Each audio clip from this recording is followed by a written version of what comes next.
El águila y el lobo, la batalla interna por la bondad. Hoy vamos a sumergirnos en el primer episodio de nuestro podcast, titulado La Respuesta. Este capítulo es una invitación a explorar el poder de la palabra escrita y el diálogo sincero como herramientas fundamentales para encontrar un verdadero sentido a la vida y reducir el sufrimiento innecesario. En este episodio inaugural, nos preguntamos, ¿por qué este libro, El águila y el lobo, la batalla interna por la bondad? ¿Es importante? La persona que inspira esta conversación, un médico y cirujano convertido en humanista y comunicador, no se considera un sabio, sino un buscador incansable de aquello que nos hace más felices. Descubriremos cómo su formación médica, influenciada por la antigua sabiduría griega sobre el poder curativo de las palabras, lo llevó a un camino donde la comunicación interpersonal se convirtió en su principal campo de acción. Hablaremos de la responsabilidad que conlleva dejar un legado impreso y cómo un libro, al abordar temas trascendentes, puede influir de forma profunda y positiva en la vida de muchas personas a las que quizás jamás lleguemos a conocer. Temas clave que exploraremos. La superficialidad no es una opción en este espacio, por eso hoy pondremos sobre la mesa cuestiones fundamentales para vivir con plenitud. Namaste y respeto.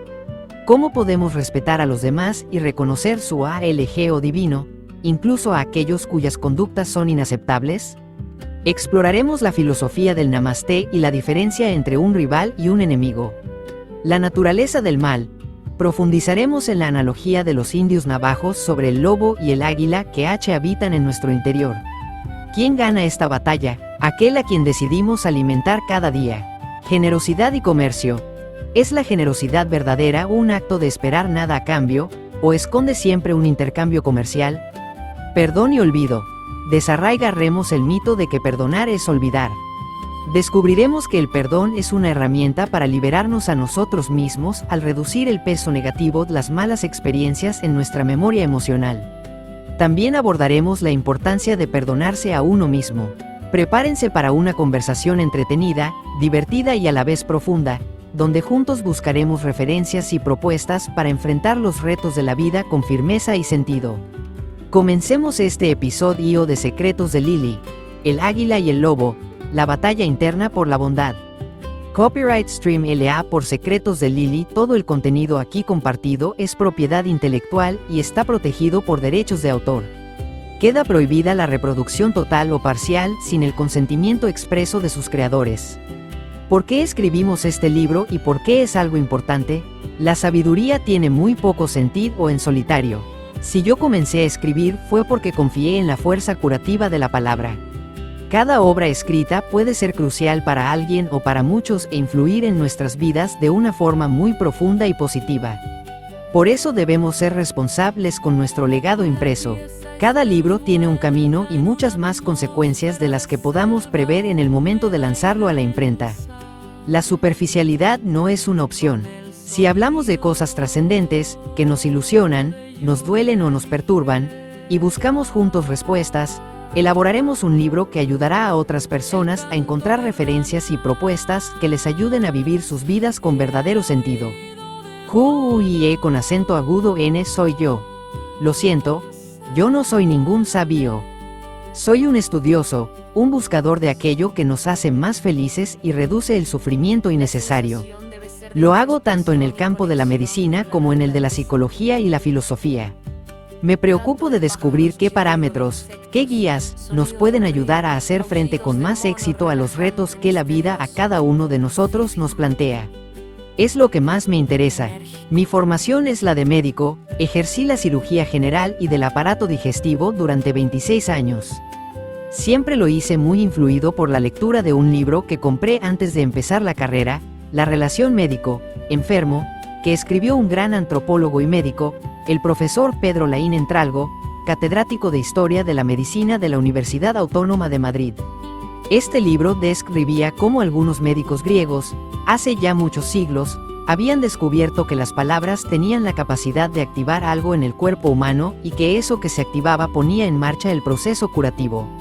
Ellos no sabían qué era lo que se desplegaba en los enfermos y, sin embargo, llegaron a la conclusión de que había enfermos que podían curarse a través de las palabras, si éstas se utilizaban de una forma radicalmente diferente a como habitualmente se hacía. Sucede a veces que lees algo por casualidad, y eso que has leído no solo no te parece una tontería, sino que, más bien, por una razón que desconoces, te impacta profundamente. Tal vez os haya pasado eso con un libro. Lo leísteis y algo en vuestro interior dijo, con rotundidad, esto es verdad. Es más que un análisis, más que una reflexión concienzuda o sesuda. Es una intuición, un conocimiento inmediato de una realidad. La certeza de que eso es así. ¿Por qué ocurre si, tal vez, no tienes experiencia previa? No lo sabes, pero te consta que lo leído o percibido es verdad. Tu interior lo reconoce así. A mí me ocurrió esto con el libro del profesor Laín Entralgo. Sucede a veces que lees algo por casualidad, y eso que has leído no solo no te parece una tontería, sino que te impacta profundamente. Tal vez os haya pasado eso con un libro. Cuando estudié en la Facultad de Medicina, son 6 años, como sabéis, me di cuenta de que no se hacía referencia alguna, en las asignaturas que cursaba, a la importancia de la relación entre los médicos y los enfermos. Para mí, el tema era clave y por eso empecé a estudiarlo por mi cuenta. Mientras estudiaba y hacía mis pinitos en otros campos, comencé a viajar. A lo largo de mi vida como médico y cirujano, se fue también conformando de forma progresiva un perfil más en la línea del humanismo, entendiendo por humanismo el acceso a lo que es el ser humano en todas sus dimensiones, biológica, mental, emocional, social y espiritual. Hace 16 o 17 años ya, mis enfermos me dijeron que lo que yo les decía realmente les estaba ayudando mucho, no solo en sus enfermedades físicas, sino a nivel emocional y psicológico, en todos los órdenes. ¿Cómo yo no extendía aquello a públicos más amplios que, sencillamente, las personas que acudían al hospital? El comentario en principio no me agradó mucho.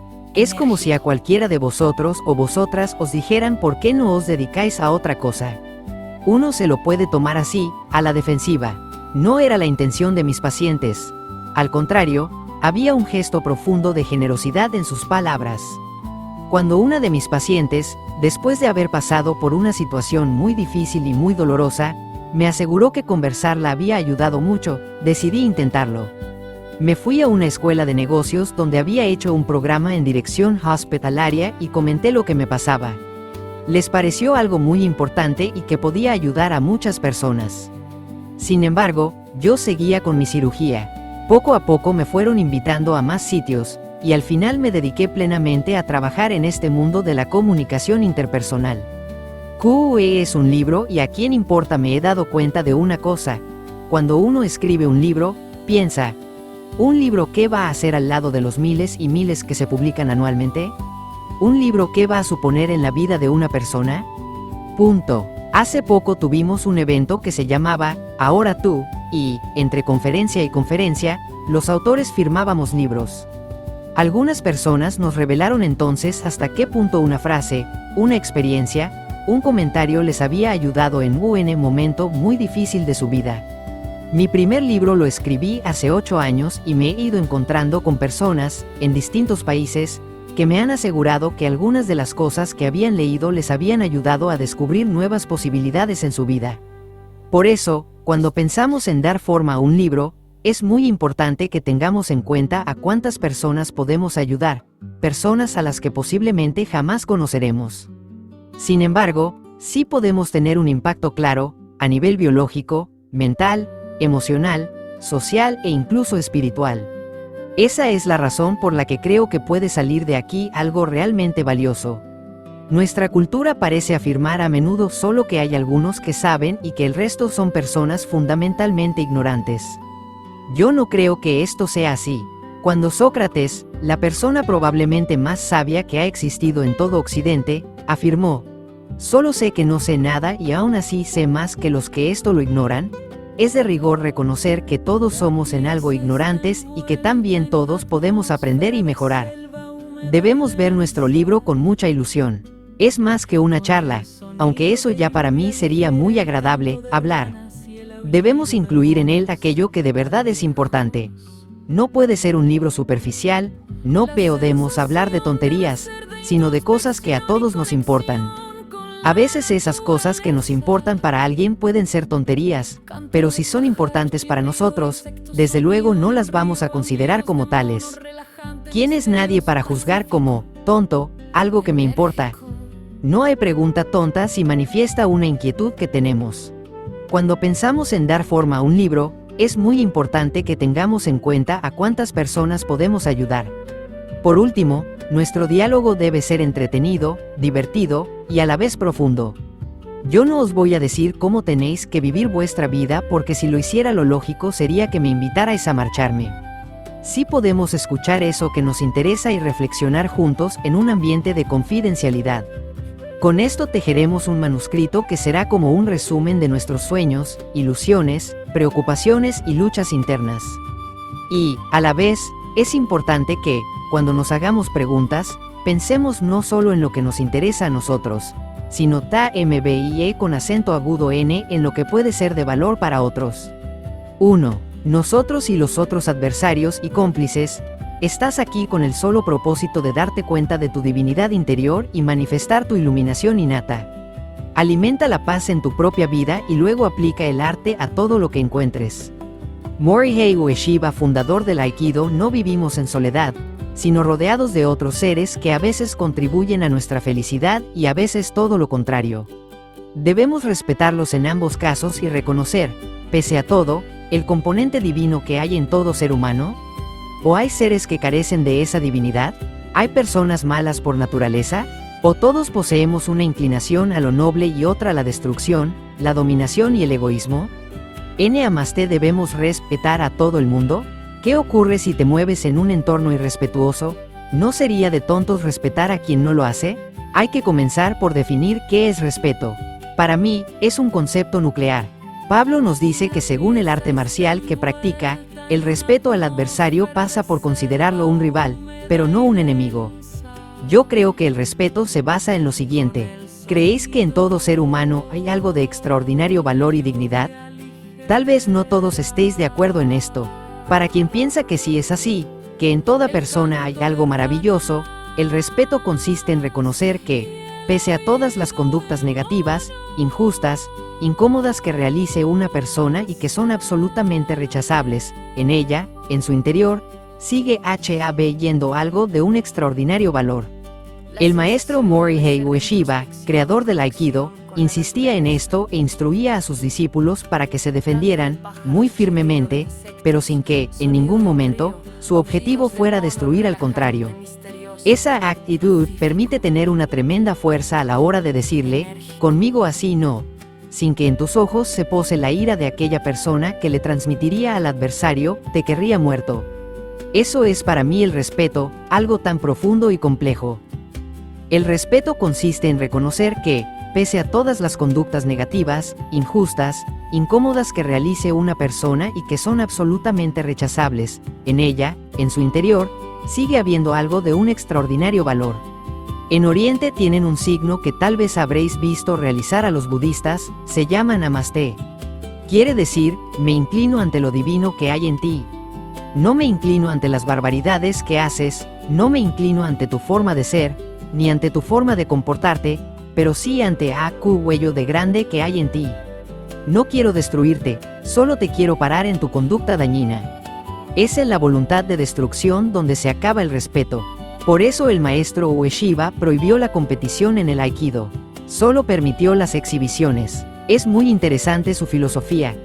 Dice que evites en todo lo que puedas hacer daño al adversario.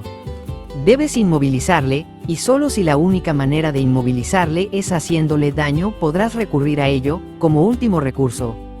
Yo tuve un maestro de Aikido, un discípulo de Ueshiba, durante algunos meses y me pasé todo el tiempo, volando. ¿Sabías que si en su llave apretaba 1 milímetro más te rompía la muñeca? En un segundo estabas inmovilizado. ¿Y qué pasa con quien piensa que no todas las personas son respetables?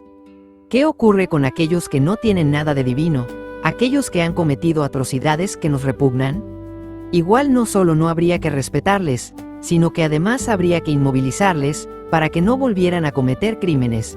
Incluso habría que hacerles sufrir un poco por lo que han hecho. ¿No podemos pensar todos en personas que no merecen un namaste? Yo he tenido que operar a personas que han sufrido por atentados terroristas.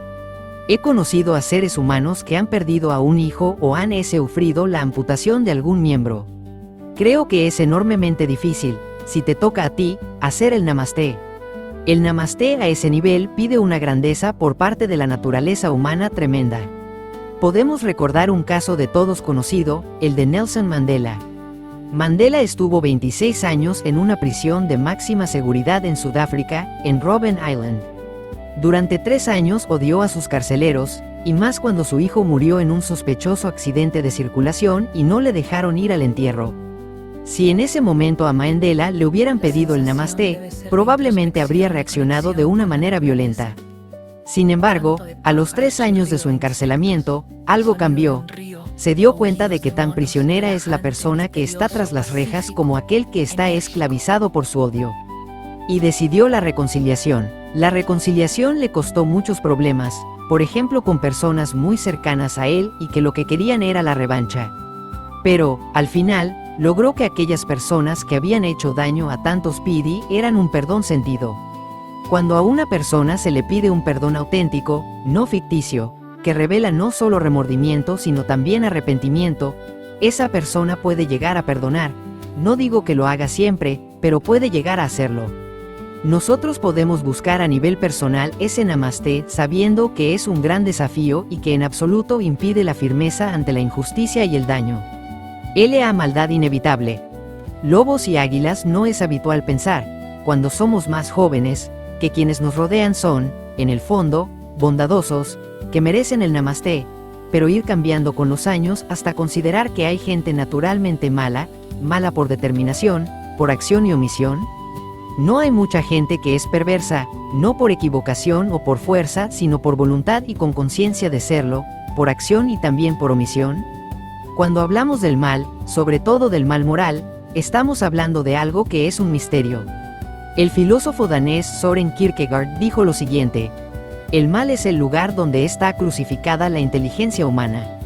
También un gran filósofo, Albert Camus, que ganó el Nobel de Literatura en 1957, escribió un libro estremecedor, La peste, donde se pregunta constantemente por el origen del mal. Porque ¿qué es el mal? El mal es todo aquello que atenta contra la naturaleza humana por privación de un bien necesario. Por ejemplo, ¿es la ceguera un mal?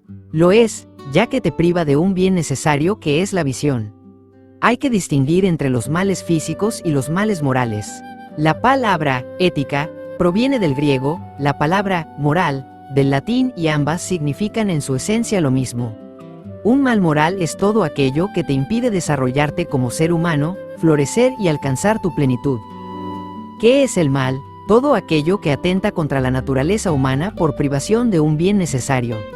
Si nosotros aceptamos que hay gente que nace determinada a ser mala, no podemos sostener que el ser humano es libre. Sí podemos decir que hay condiciones temperamentales que pueden generar una mayor inclinación al mal. Por ejemplo, si yo soy muy comilón, y veo una comida rica, tendré seguramente más inclinación a dejarme llevar por la gula que alguien para quien la comida no es algo tan apetecible. Que esté inclinado, no es lo mismo que estar determinado. Yo en el ejercicio de mi voluntad libre puedo elegir no dejarme arrastrar por mi tendencia. También puedo renunciar al ejercicio de mi voluntad y dejarme llevar por la facilidad. Puedo también tomar una posición de víctima, decir, por ejemplo, mi familia me ha humillado desde que he nacido, lo normal es que yo esté determinado a humillar también a la mía. Esto no se sostiene, porque si bien hay personas que han pasado por esta situación y han hecho de sus vidas una advertencia, hay muchas otras que ante las mismas circunstancias han hecho de su vida un ejemplo enormemente inspirador. Todos sabéis por experiencia que hay veces en que sale de nosotros un ser humano generoso, compasivo, entusiasta, pero otras veces sale de nosotros alguien muy distinto. Entonces todos podemos elegir obrar bien, evitar el mal moral, sí, porque nacemos no con una libertad completa, pero sí con una libertad auténtica. Todos tenemos una parte material y la materia no es libre, sino que está determinada. Sin embargo, no somos exclusivamente materia, también hay en nosotros una dimensión espiritual que está llena de unidad, de verdad, de bondad y de belleza. Somos espíritus encarnados, y por eso, aunque en nuestro interior hay una inclinación a dominar a los demás, también hay una inclinación hacia el encuentro a través de la compasión y el amor. Tenemos así líderes en la historia que han ayudado a que aflore aquello que engrandece a las personas, Mandela, por ejemplo. Otros líderes, por el contrario, han apelado y despertado a esa parte, digamos, más fea del ser humano, Stalin, Hitler. Los indios navajos en Nuevo México cuentan una historia preciosa que es la base de su filosofía. Dentro de mí está teniendo lugar una gran batalla. Por un lado está el águila majestuosa. Todas las acciones del águila están llenas de verdad, de bondad y de belleza. El águila que habita dentro de mí vuela por encima de las nubes. Y aunque a veces baja los valles, siempre deposita sus huevos en la cumbre de las altas montañas. Pero dentro de mí también vive un terrible lobo. Él representa lo peor que hay en mí, se sustenta sobre mis propias caídas y justifica su presencia diciendo que él es también parte de mí. ¿Quién ganará esta gran batalla? Aquel a quien yo cada día alimente. Todos sabéis por experiencia que hay veces en que sale de nosotros un ser humano generoso, compasivo, entusiasta, pero otras veces sale de nosotros alguien muy distinto. Por eso novelas como El extraño caso del Dr. Jekyll nos impactan tanto, porque hay un cierto Mr. Hyde dentro cada uno de nosotros. ¿Por qué está ahí? ¿Cuál es su origen? No lo sabemos. ¿Y cómo se entrena uno para aplacar al lobo? El lobo se nutre, fundamentalmente, del ensimismamiento, del narcisismo, de la autosuficiencia, del creerse más que los demás y de estar obsesionado con ser valorado y reconocido por lo que eres y por lo que haces. Cuando el egocentrismo alcanza ese nivel, el lobo está en su terreno.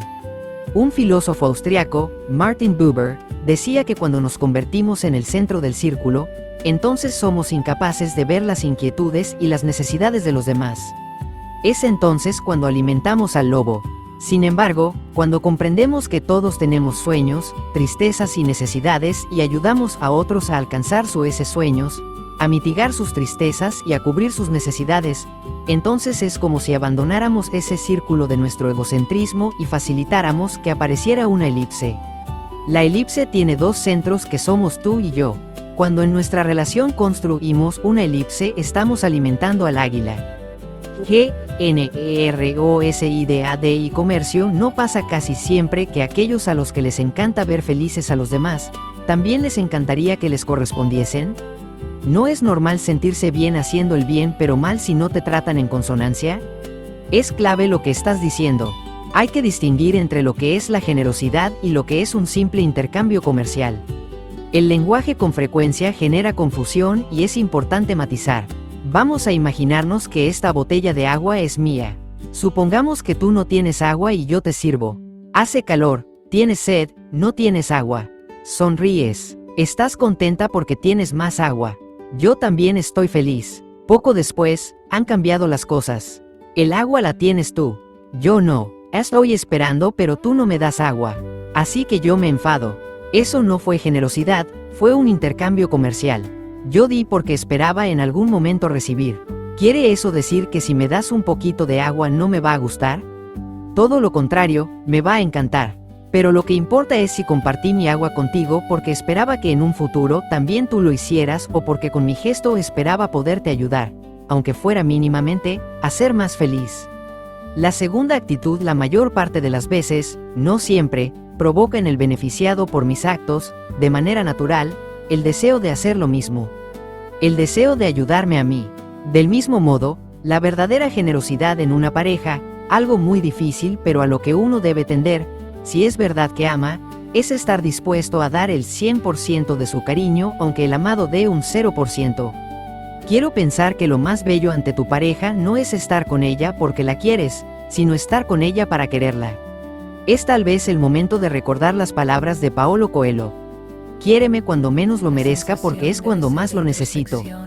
Pero ¿no es normal esperar contrapartidas de los demás aunque obremos sin intención de hacer cuentas? Claro que sí, es natural y es humano.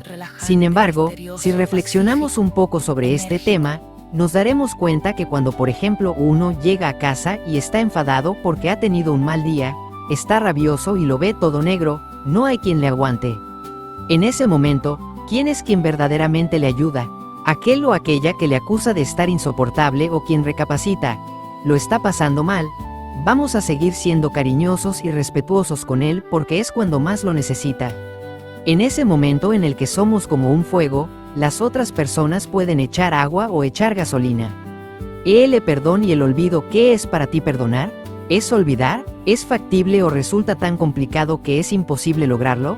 Para mí perdonar no es sinónimo de olvidar, sino que consiste en que, sin olvidar lo que ha pasado, y subrayando que es bueno que conozcamos que las cosas ocurrieron así, esos acontecimientos no generen rechazo hacia la persona perdonada, aunque sí pueda rechazarse sin paliativos lo que pudo haber hecho. El perdón reduce, o incluso anula, el peso negativo de las malas experiencias en mi vida. Es antinatural pedir a alguien que olvide. Lo ocurrido permanece en la memoria. Y, como sabéis, la memoria que más se afianza es la emocional. No podemos pedir a otros, ni pedirnos a nosotros mismos, algo que no es realista. Si somos precisos con las palabras, olvidar implica borrar un registro en la memoria. Pero yo no puedo borrar, a voluntad, por más que quiera, un registro en la memoria. No puedo coger una goma de borrar y, en mi hipocampo o en mi corteza cerebral, buscar el registro y eliminarlo. Lo que sí puedo conseguir es que ese registro tenga un peso determinado y no uno mayor de lo que le corresponde. De lo contrario, mi vida puede quedar esclavizada por ese recuerdo. El perdón reduce, o incluso anula, el peso negativo de las malas experiencias en mi vida. Puedo perdonar a una persona y sencillamente no querer volver a verla nunca más. Pensaré, aquello ocurrió, te perdono, no siento ira contra ti, no tengo ningún deseo de venganza, pero tus valores y los míos no son compatibles, no tengo por qué vivir contigo. Olvidar no necesariamente es bueno. Imaginad que alguien ha abusado de vosotros.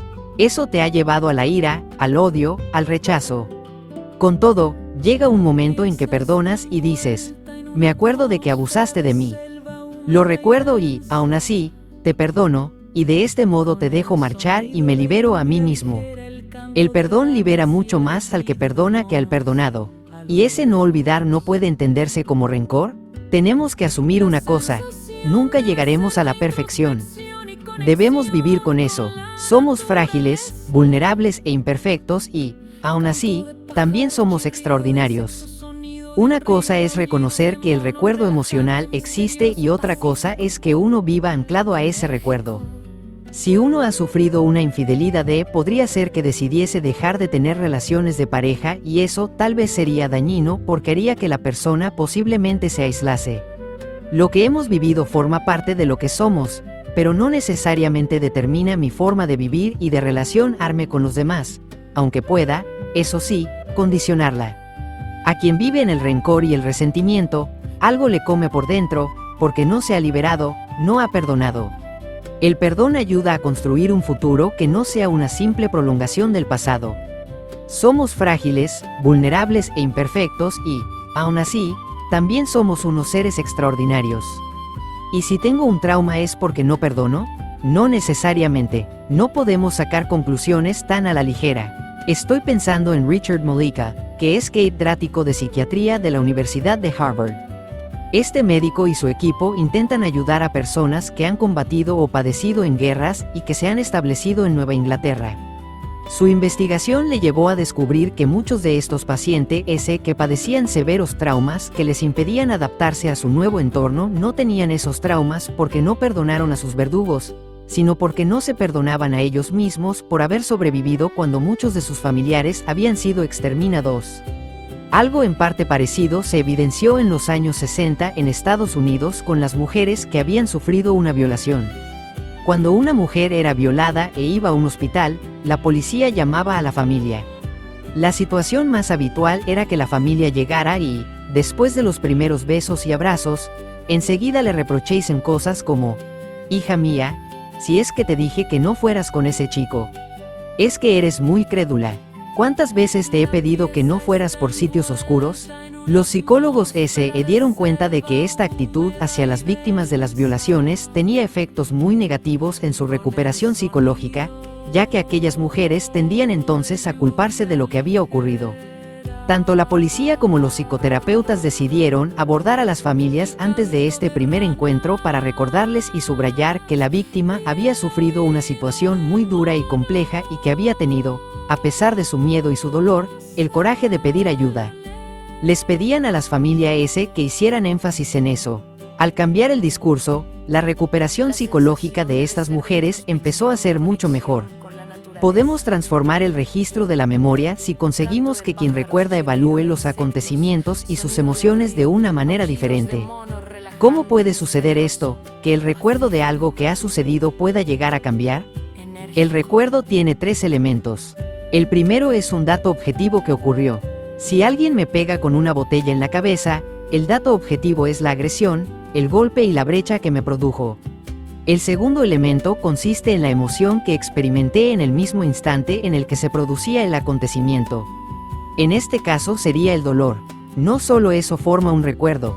Hay un tercer elemento que es clave y que consiste en la valoración, en la interpretación que hice de ese hecho.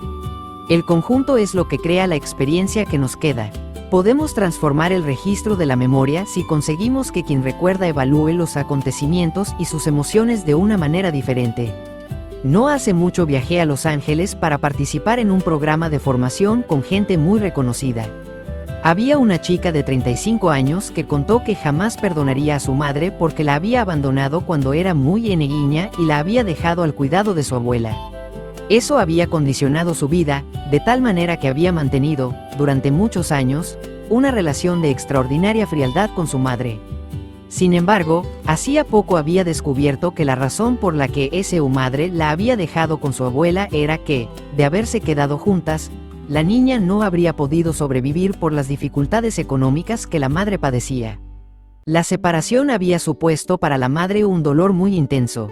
Cuando la hija supo esto, y además pudo hablar directamente de ello con la madre, su memoria se modificó radicalmente. Perdonarse a uno mismo. Si hablamos de los traumas, y en concreto de los traumas de guerra, ¿es lo más importante perdonarse a uno mismo? No podemos generalizar, pero ocurre a veces. Una de las guerras más terribles que ha habido fue la de Camboya. Pol Pot fue un hombre de una extraordinaria crueldad, y los Khmeres rojos cometieron atrocidades. Cuando víctimas de esta guerra, que escaparon de Camboya a Nueva Inglaterra, intentaban abrirse camino, parecían incapaces de hacerlo. Como antes os he comentado, el equipo de psiquiatras y psicoterapeutas de la Universidad de Harvard interactuó con ellos a fin de ayudarles. Los profesionales no entendían qué bloqueaba tanto a estas personas para poder adaptarse a su nuevo entorno. Investigando, concluyeron que los Khmeres rojos, a todos los que sobrevivían, les hacían creer que no servían para nada y que nunca llegarían a nada en la vida. Además, muchos de estos refugiados no perdonaban haber sobrevivido cuando muchos de sus familiares y amigos estaban muertos. La estrategia que entonces utilizó el equipo de terapeutas y que tuvo un resultado espectacular fue ayudarles a evaluar la situación de una manera radicalmente diferente. El que todos ellos hubieran sobrevivido a tantas atrocidades, lejos de mostrar una supuesta inferioridad, lo que demostraba era un coraje y una grandeza excepcionales. Cada uno hacemos nuestra particular evaluación de lo que nos ocurre y es a partir de un cambio de interpretación, como podemos liberarnos de lastres generados en el pasado. Mediante un cambio en cómo se interpretan unos hechos, se cambia la experiencia que se tiene de los mismos. Puede que el dolor y la tristeza no cambien, pero lo que sí puede cambiar son los sentimientos de pequeñez, insignificancia e incompetencia que tantas veces acompañan a las experiencias dolorosas.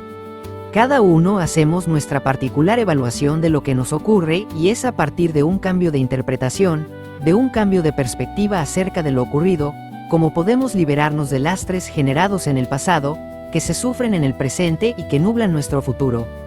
La necesidad de notoriedad y de diálogo no pasa que la gente que realmente tiene una situación difícil, complicada, muy delicada, o no te lo cuenta, o lo lleva con la mayor elegancia, mientras que a otras personas que tienen un problemita de nada parece que se les ha caído el mundo. Todas las personas tenemos 6 necesidades básicas, pero no las sentimos todas en el mismo grado. Por ejemplo, hay personas que les gusta poco la aventura y mucho el control. También hay muchas personas que tienen una destacada necesidad de significancia, de sentirse importantes, de que los demás les valoren, les reconozcan y les presten atención. Los seres humanos, a veces, somos capaces de llegar a grandes extremos para no sentirnos insignificantes e ignorados. Es muy profundo el dolor de sentir que para los demás tú no existes. Por eso, a veces, buscamos la notoriedad cayendo en un cierto narcisismo. Tienes una pequeña cosa y la llenas de plumas, para que el pequeño pollito parezca un pavo real. No tiene mucho que ver lo que uno cuenta, y lo que uno considera un problema, con su propia experiencia.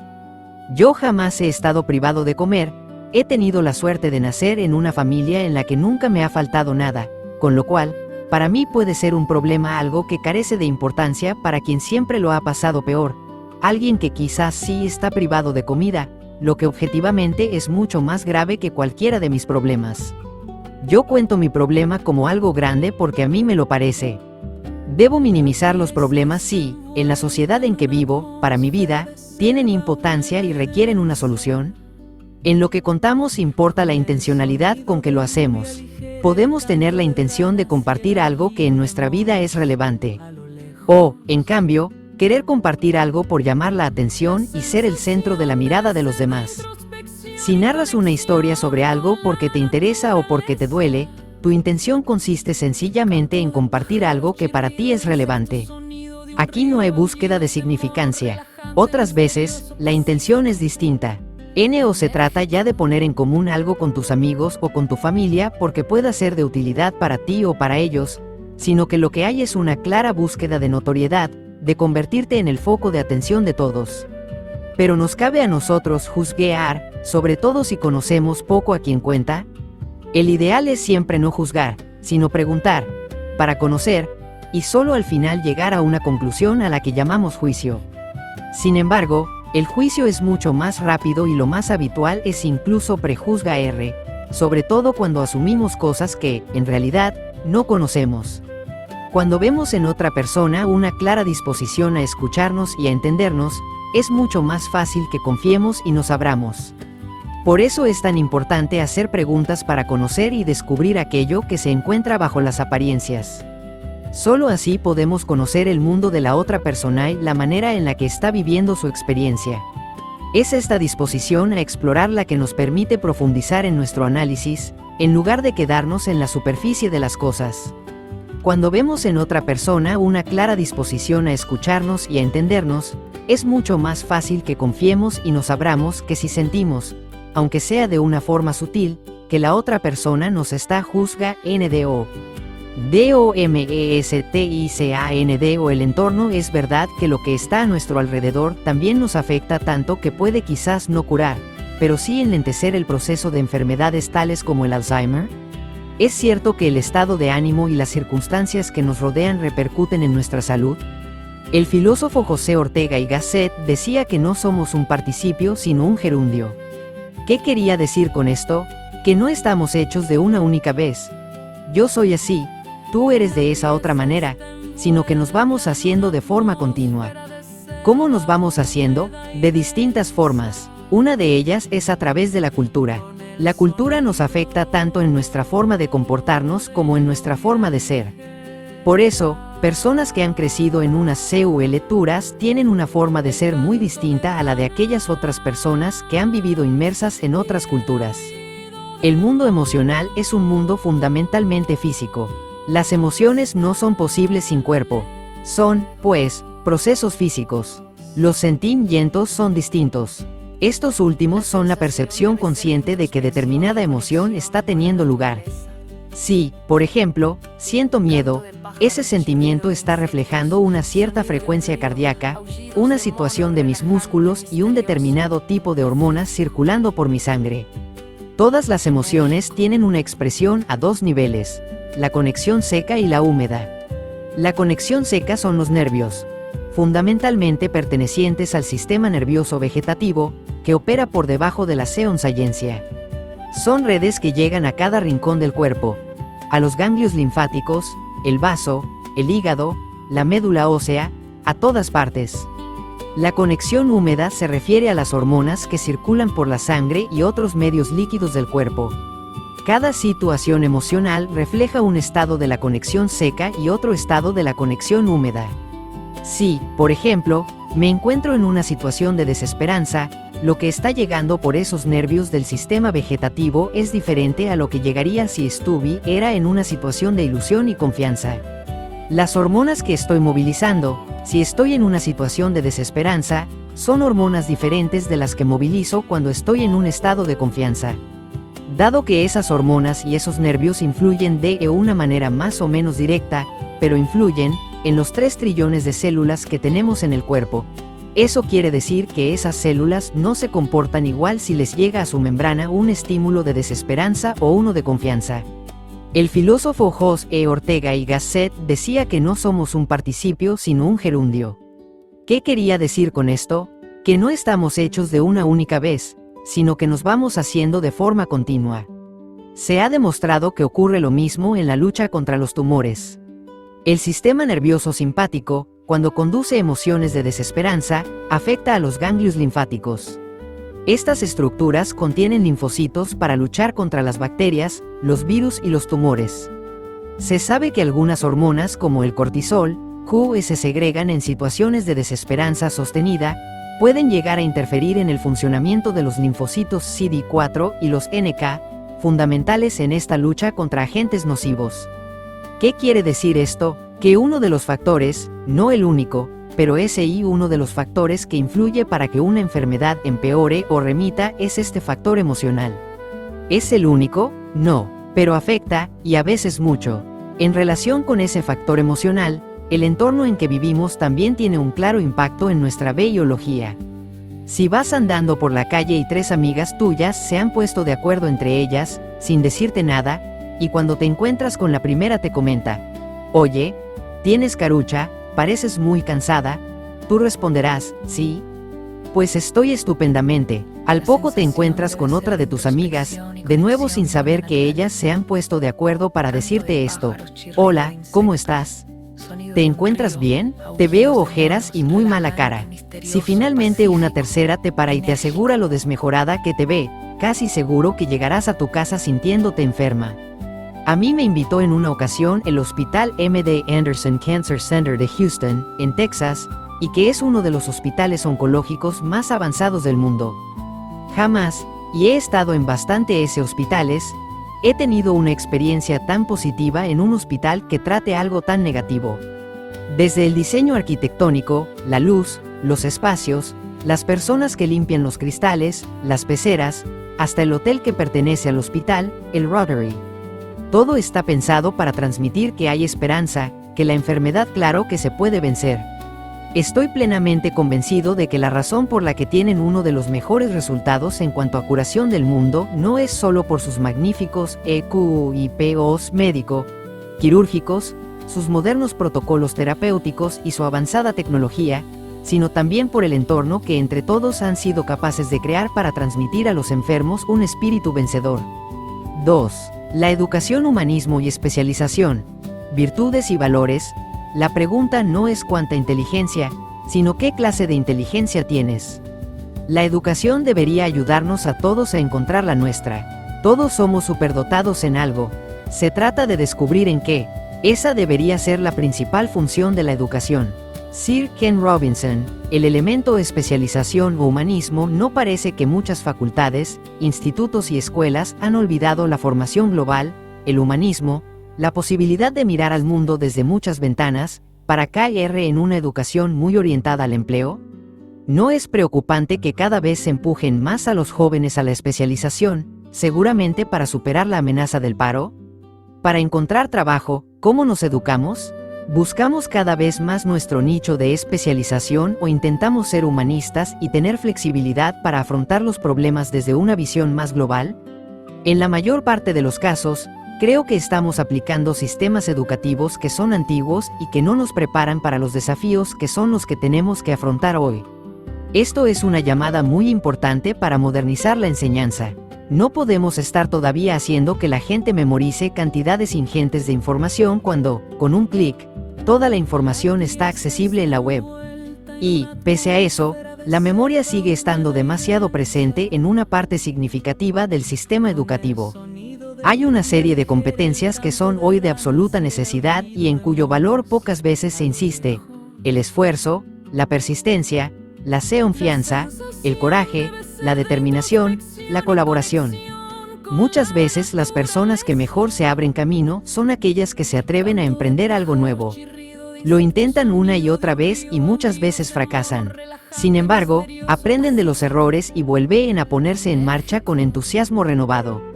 Conseguido el tan ansiado éxito, estos emprendedores pueden ser vistos como personas que tuvieron suerte en la vida, sin hacer con ello justicia a su lento y difícil caminar en medio de todo tipo de obstáculos y dificultades.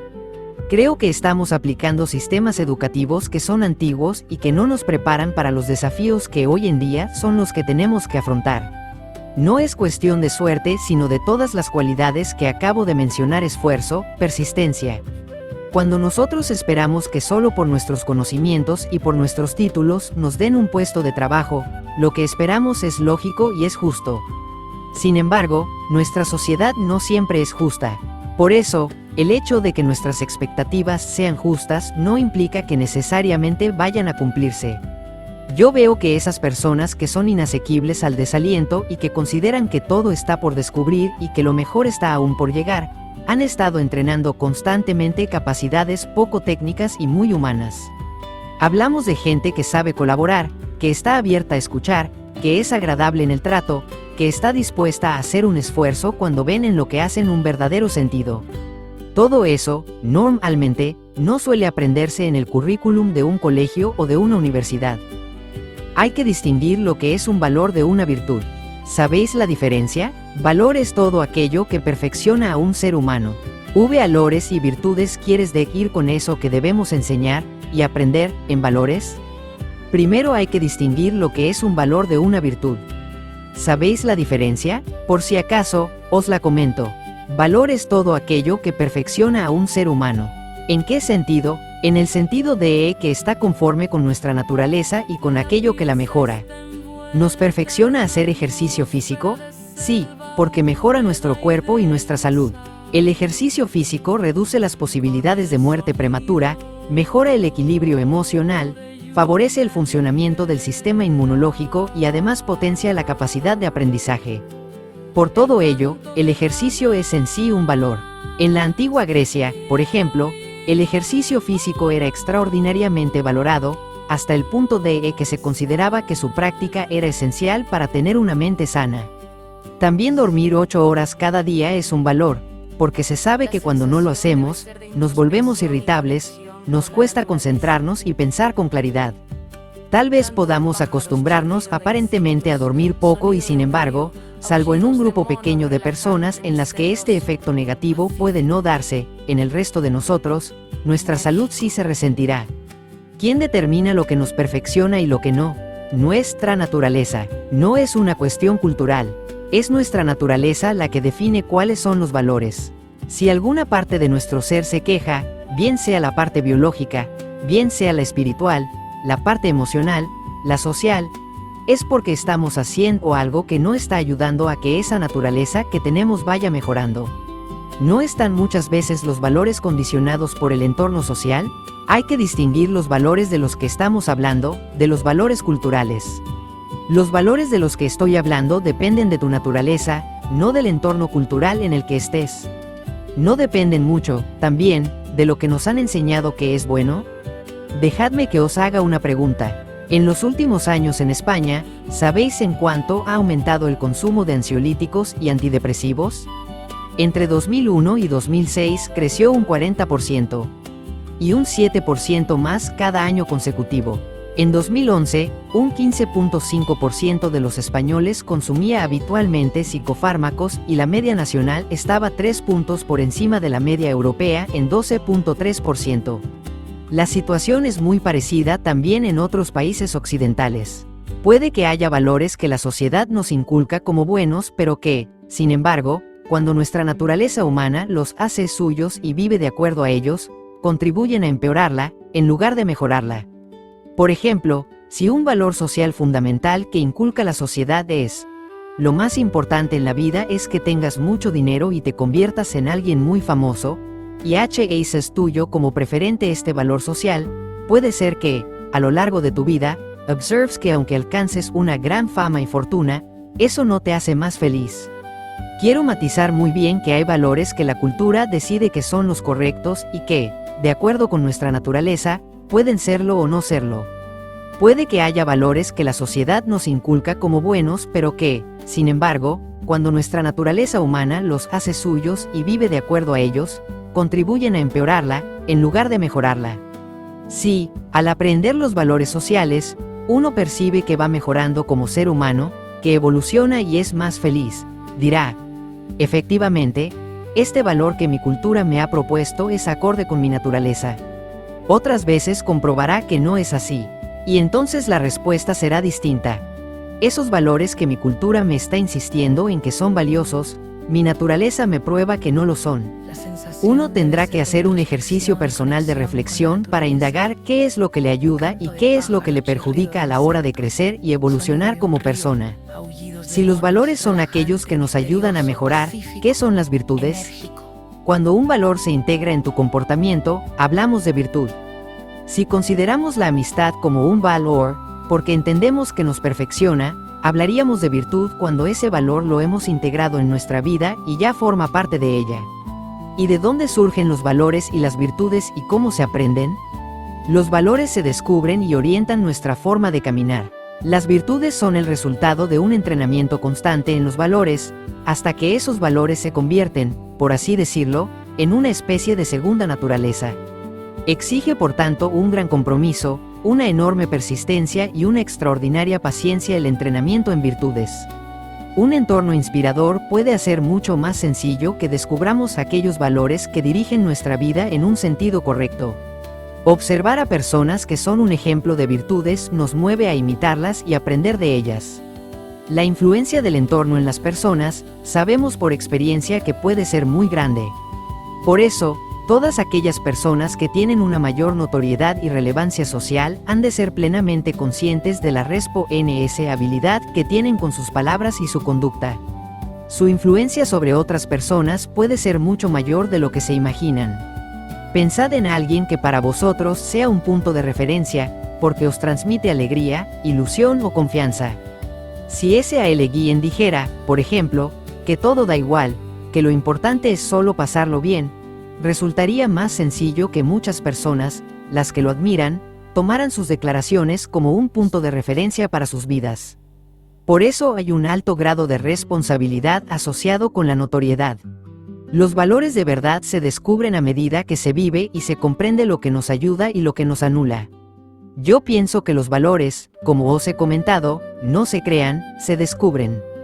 Pongamos el caso de Pablo, que es cinturón negro de un arte marcial coreana y que aprendió el valor del respeto al adversario. ¿Crees, Pablo, que ese valor lo has asumido como tuyo simplemente porque te han dicho que es importante o porque fundamentalmente tú has descubierto lo que de verdad puede aportar a tu vida? Pablo, lo he descubierto. Los valores de verdad se descubren a medida que se vive y se comprende lo que nos ayuda y lo que nos anula. ¿Y qué pasa con los valores que uno no descubre? ¿No son verdaderos? No. Pablo, por ejemplo, que tiene una trayectoria ya larga como luchador, nos puede decir que en esa arte marcial encontramos el valor del respeto al adversario. Imaginemos que nosotros no conocemos o no aceptamos ese valor, pero al escuchar lo que Pablo dice, reflexionamos y tratamos de constatar por nosotros mismos el auténtico significado de lo que él dice.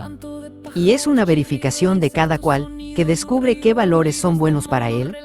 Exacto, cuando lo verificas, lo descubres. En un momento determinado dices, para mí también es un valor. Pero no porque lo dijo Pablo, aunque valorara lo que él decía, sino porque yo mismo lo he descubierto. ¿Puede ocurrir que algo sea un valor para mí y no para otro? ¿No hay valores idénticos para todo el mundo? ¿Es tu naturaleza humana? Puesto que sí lo es, tendrás los mismos valores de acuerdo con tu naturaleza. Hablamos, recordad, de valores que perfeccionan nuestra naturaleza humana. Lo que pasa es que la forma en la que tú ves que ese valor perfecciona tu naturaleza puede que no sea la misma en la que lo ve Pablo. Imaginémonos que Pablo está, por ejemplo, trabajando en una empresa en la que hay un ambiente de gran tensión y rivalidad, donde casi todo el mundo pone zancadillas. Sin embargo, Íñigo trabaja en otra empresa donde la gente se ayuda y es respetuosa. Existe un sano ambiente de apoyo y colaboración. Ambos han descubierto el valor del respeto, tanto hacia el compañero como hacia el adversario. Sin embargo, en la vida de Íñigo tal vez sea más fácil vivir de acuerdo a ese valor porque no está rodeado de adversarios. Sin embargo, en la vida de Pablo, en esa hipotética situación empresarial de competencia depredadora, este valor tiene especial vigencia e importancia porque él sí está rodeado de adversarios y aún así tiene que ser respetuoso porque, de lo contrario, él también se volvería agresivo e intolerante. Quien está lleno de ira, libera una gran cantidad de cortisol en la sangre. El cortisol debilita los huesos, reduce el tamaño de los músculos, sobrecarga el sistema cardiovascular, reduce el funcionamiento del sistema inmunológico y favorece la aparición de la diabetes tipo 2. El valor del respeto se convierte así en un protector de la salud y del equilibrio mental y emocional. El feedback imprescindible. Somos conscientes de cuánto influye en los demás el juicio o el feedback que reciben de nosotros. ¿Cuánto les puede condicionar que les acusemos de torpes o que elogiemos su creatividad? A la hora de perdonarse a uno mismo, ¿cuánto nos pesa que toda la vida nos hayan enseñado a no hacer el ridículo, a no confundirnos, a no intentar cosas diferentes? Todo organismo vivo necesita retroalimentación, si no, no puede vivir. Puesto que está inmerso en un contexto, una selva, un desierto, un océano, una ciudad, lo que sea, actúa y emite información en ese entorno y ha de recibir una respuesta. Así se adapta al entorno. Si un tipo de acacias, por ejemplo, observa que sus hojas empiezan a ser comidas por ciertos animales, está recibiendo feedback y debe reaccionar, en su caso produciendo veneno. Si sus hojas se han vuelto venenosas, menos animales pueden comerlas. Otras plantas desarrollan espinas. Sin feedback, no habría manera de que el animal o la planta pudiera adaptarse. Cada uno de nosotros interpretamos las cosas de acuerdo a nuestra historia particular, nuestras experiencias previas y nuestra manera particular de ver el mundo. ¿Qué pasa con las personas que a menudo creemos recibir feedback, cuando en realidad no es eso lo que nos proporcionan los demás, sino simples juicios? He impartido muchas clases sobre cómo dar y recibir feedback. Resulta sorprendente hasta qué punto confundimos dar información, esto es, datos concretos, con emitir juicios sobre lo que nos ha parecido una actuación determinada. Si por ejemplo les pido a una serie de alumnos que den feedback sobre lo que les ha parecido una presentación de uno de sus compañeros, lo habitual es que se utilicen expresiones como: le ha faltado fuerza a tu presentación, has conseguido conectar poco con tu audiencia. Incluso aunque las expresiones sean de carácter positivo, no sirven para mostrarle a la persona que está recibiendo esa información en qué puede mejorar. Hay muchas personas que quisieran hacer mejor lo que hacen. Para ayudarles a lograrlo, tenemos que ser mucho más precisos en los datos que aportamos, de tal manera que todos entendamos perfectamente de lo que hablamos. Es muy diferente decir, por ejemplo, no conectas con la gente, a decir, creo que conectarías mejor si mientras hablas, aunque fuera durante breves segundos, nos miraras a cada uno de nosotros. Estamos todos muy acostumbrados a pensar que lo que está claro para nosotros, también está claro para los demás. Si yo le digo a alguien que no me está tratando con respeto, doy por hecho que la otra persona sabe exactamente de lo que hablo, cuando en realidad no es así. Cada uno tiene su manera de interpretar lo que significa no sentirse respetado. Sin embargo, la precisión en el lenguaje, buscando términos más objetivos, permite que nos entendamos todos mejor. La gran dificultad está en hacer este ejercicio de transformar nuestros juicios tan llenos de subjetividad en la expresión de unos conceptos mucho más objetivos y por tanto mucho más comprensibles para todos. Muchos conflictos, desavenencias y malentendidos no sucederían si no hiciéramos tantos supuestos acerca de lo fácil que es entender lo que decimos. Por eso, todavía nos llama tanto la atención cuando le decimos algo a una persona y reacciona de una manera que nos desconcierta. Tal vez lo que creíamos que estábamos emitiendo en nuestra conversación no es lo mismo que le ha llegado al receptor. Recordemos que todos vivimos en la misma realidad, pero en mundos diferentes. Cada uno de nosotros interpretamos las cosas de acuerdo a nuestra historia particular, nuestras experiencias previas y nuestra manera particular de ver el mundo. ¿Por qué juzgamos tan rápido? Nuestra mente utiliza en el proceso del pensamiento solo 3 elementos. Esto no debe sorprendernos, porque también con solo 3 colores, sabiéndolos combinar, Miguel Ángel pintó la Capilla Sixtina. Estos 3 elementos con los que se construye todo nuestro pensamiento son conceptos, juicios y razonamientos. En los conceptos consideramos cosas independientes, inconexas. Así tenemos conceptos como mesa, silla, bondad, maldad, belleza, fealdad. Un juicio es el conjunto formado por varios conceptos unidos por una cópula verbal. Así podemos decir que una mesa es blanca o que una persona es buena. El razonamiento no es sino la unión de varios juicios hilados entre sí. Cada uno de nosotros convertimos el pensamiento en un proceso automático que para nosotros refleja una realidad incuestionable. Sin embargo, esto no es así. Basta estar con distintas culturas para darse cuenta de cómo los mismos conceptos representan realidades diferentes. Por eso, siempre y sobre todo en las conversaciones difíciles, hay que matizar muy bien lo que ciertos conceptos significan para cada uno de nosotros, en lugar de entrar a hacer directamente juicios, que podrían originar aún una mayor confusión. ¿Cómo podemos proporcionar un feedback a los demás que les sea útil? Como os he comentado, tenemos que recapacitar, ser conscientes, antes que nada, de que el feedback es información. Segundo, la información parte de una persona que ha observado. ¿Lo ha observado todo? No. Luego es siempre una observación parcial, por consiguiente no total. Y si no es total no puede tomarse como verdad absoluta, sino como un punto de referencia a la hora de evaluarnos a nosotros mismos. Tercero, en el feedback, lo ideal es comenzar con aquella información que, de alguna manera, a la persona le hace sentir que su actividad ha tenido un valor. Por ejemplo, si le decimos a alguien que ha hecho una presentación, a mí me gustaría decir que me ha llamado mucho la atención el hecho de que, mientras hablabas, mirabas a todo el mundo, subrayando que querías transmitir tu mensaje a todos. Además, ha habido momentos en los que he visto que tu movimiento de manos reforzaba tus palabras. A continuación, debemos anotar los puntos de mejora. Atención al lenguaje. ¿A quién le gustaría mejorar? A todos. ¿Alguno va a rechazar una pista para hacerlo? No, pero sí rechazamos lo que nos hiere, las críticas que juzgan sin información. Así, podríamos seguir.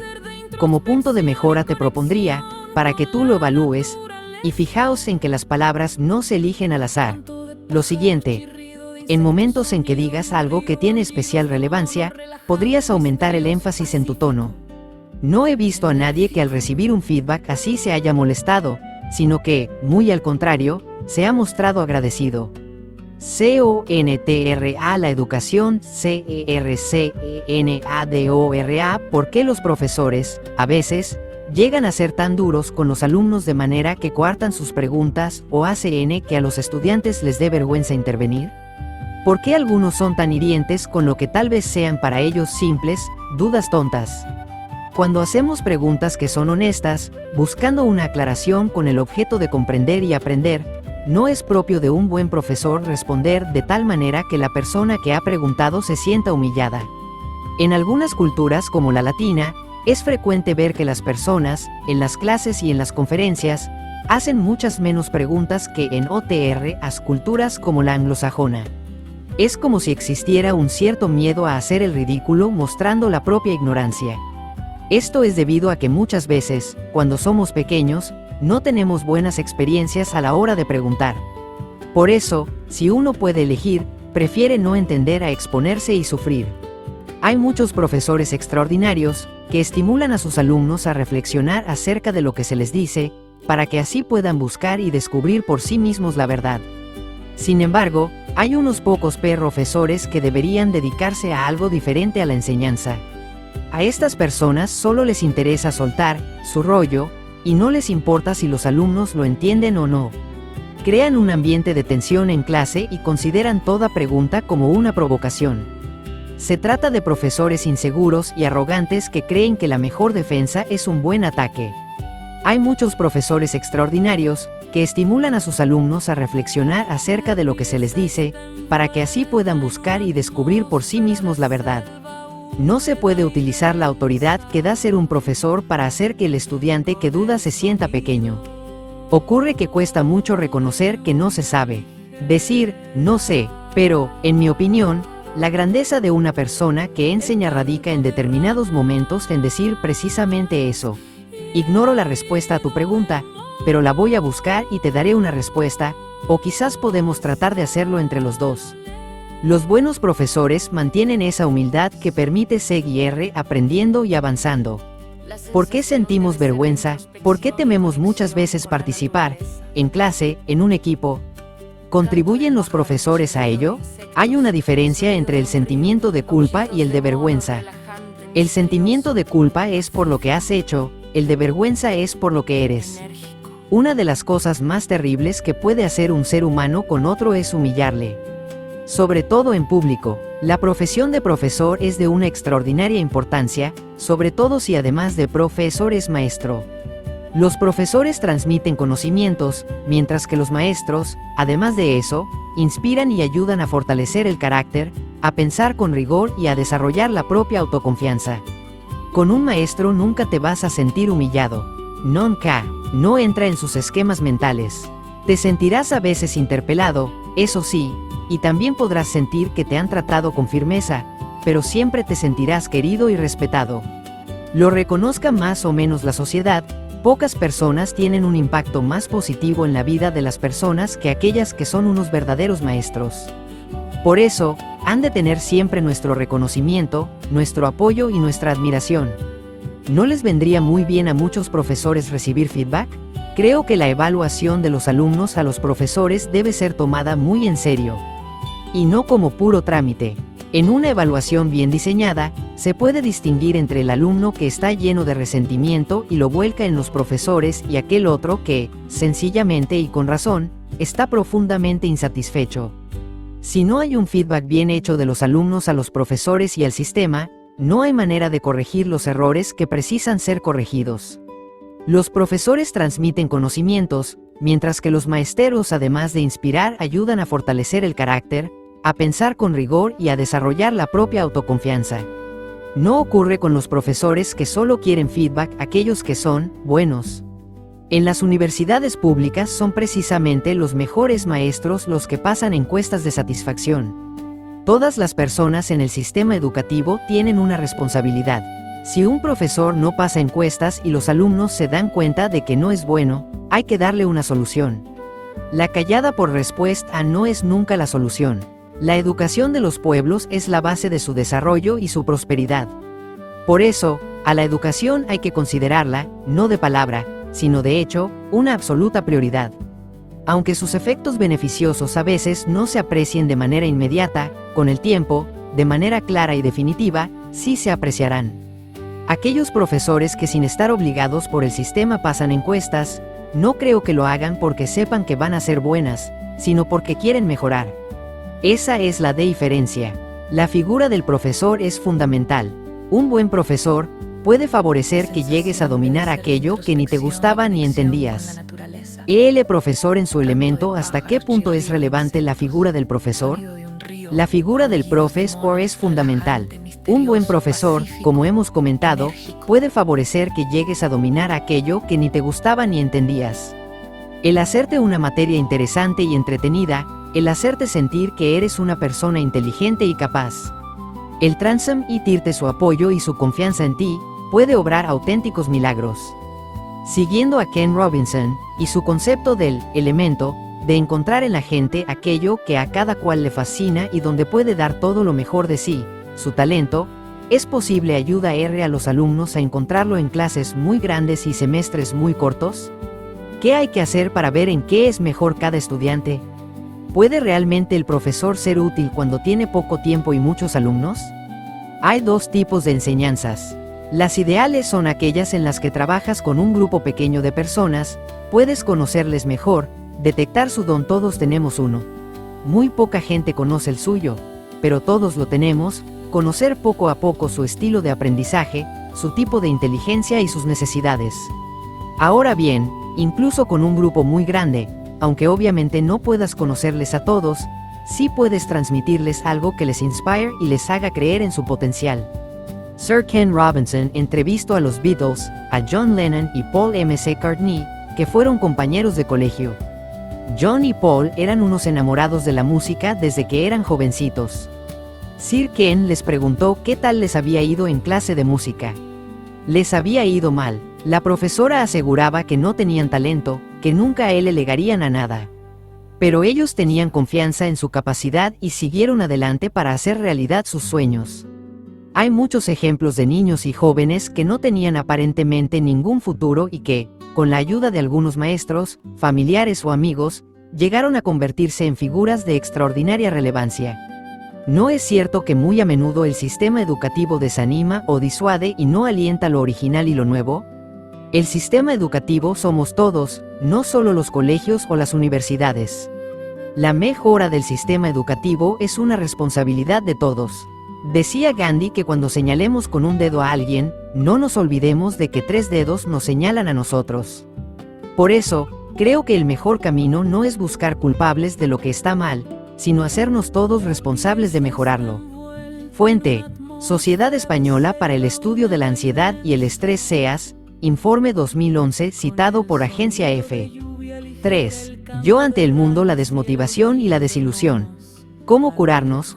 Cuando un hombre sabe para dónde va, el mundo entero se aparta para darle paso. Bertrand Russell, con casi 6 millones de parados y un 52.1% como tasa de desempleo juvenil en julio de 2012, ¿es posible sentirse motivado?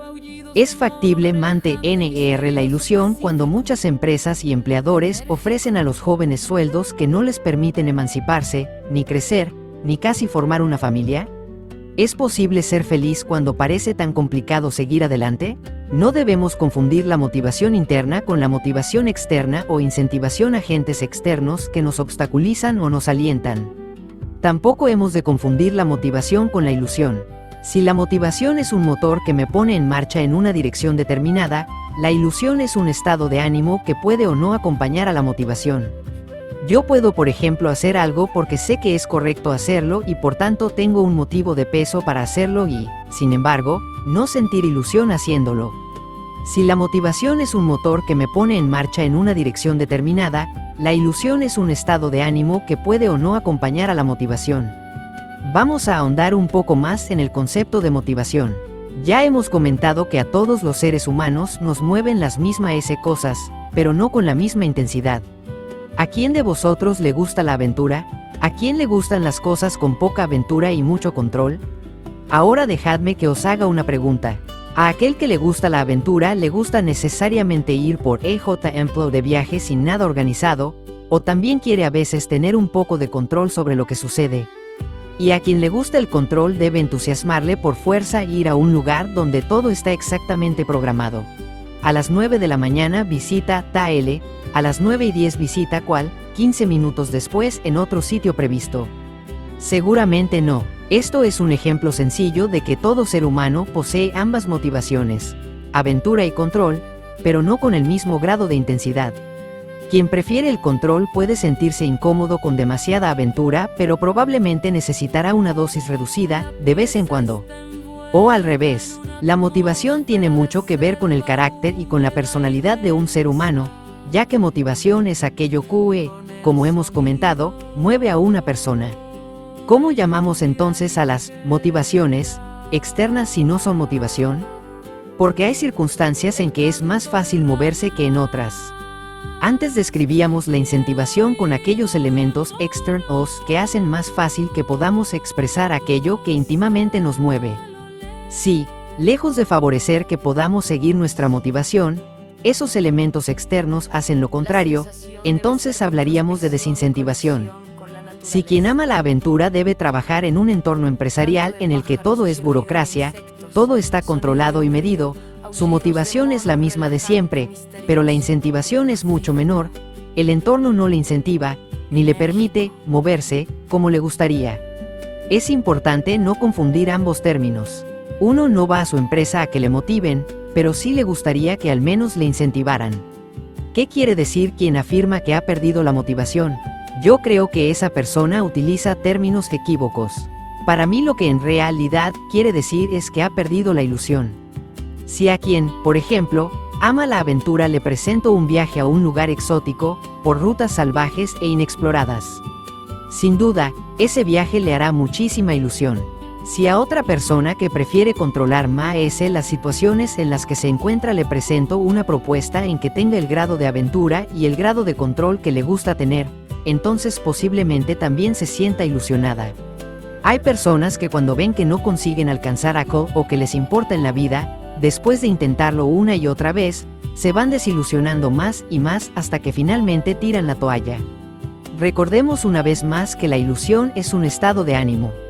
Perder la ilusión equivale muchas veces a perder el ánimo para seguir intentando las cosas una vez más. Hay personas que cuando ven que no consiguen alcanzar aquello que les importa en la vida, se van desilusionando más y más hasta que finalmente tiran la toalla. Los valores sociales. No podría la sociedad hoy día estar imponiendo valores con los que, por ejemplo, los jóvenes no nos sentimos identificados y que, sin embargo, condicionan nuestro futuro? Por ejemplo, tienes que hablar 5 idiomas para que, después de las 2 carreras que has hecho, puedas trabajar de lo que quieres. Lo que estás diciendo no es exactamente un valor. Tener una mente abierta, abrirte a la comunicación con otras personas, poder entenderte con distintas culturas, sí lo es. Lo que la sociedad te impone o te reclama son esos requisitos que tú, para entrar en una empresa, y puesto que hay muchos profesionales con muy buenos currículos, has de tener. Para entrar hoy en medicina, considerando que actualmente se evalúa sobre 14, la nota de corte media en España es de 12.350.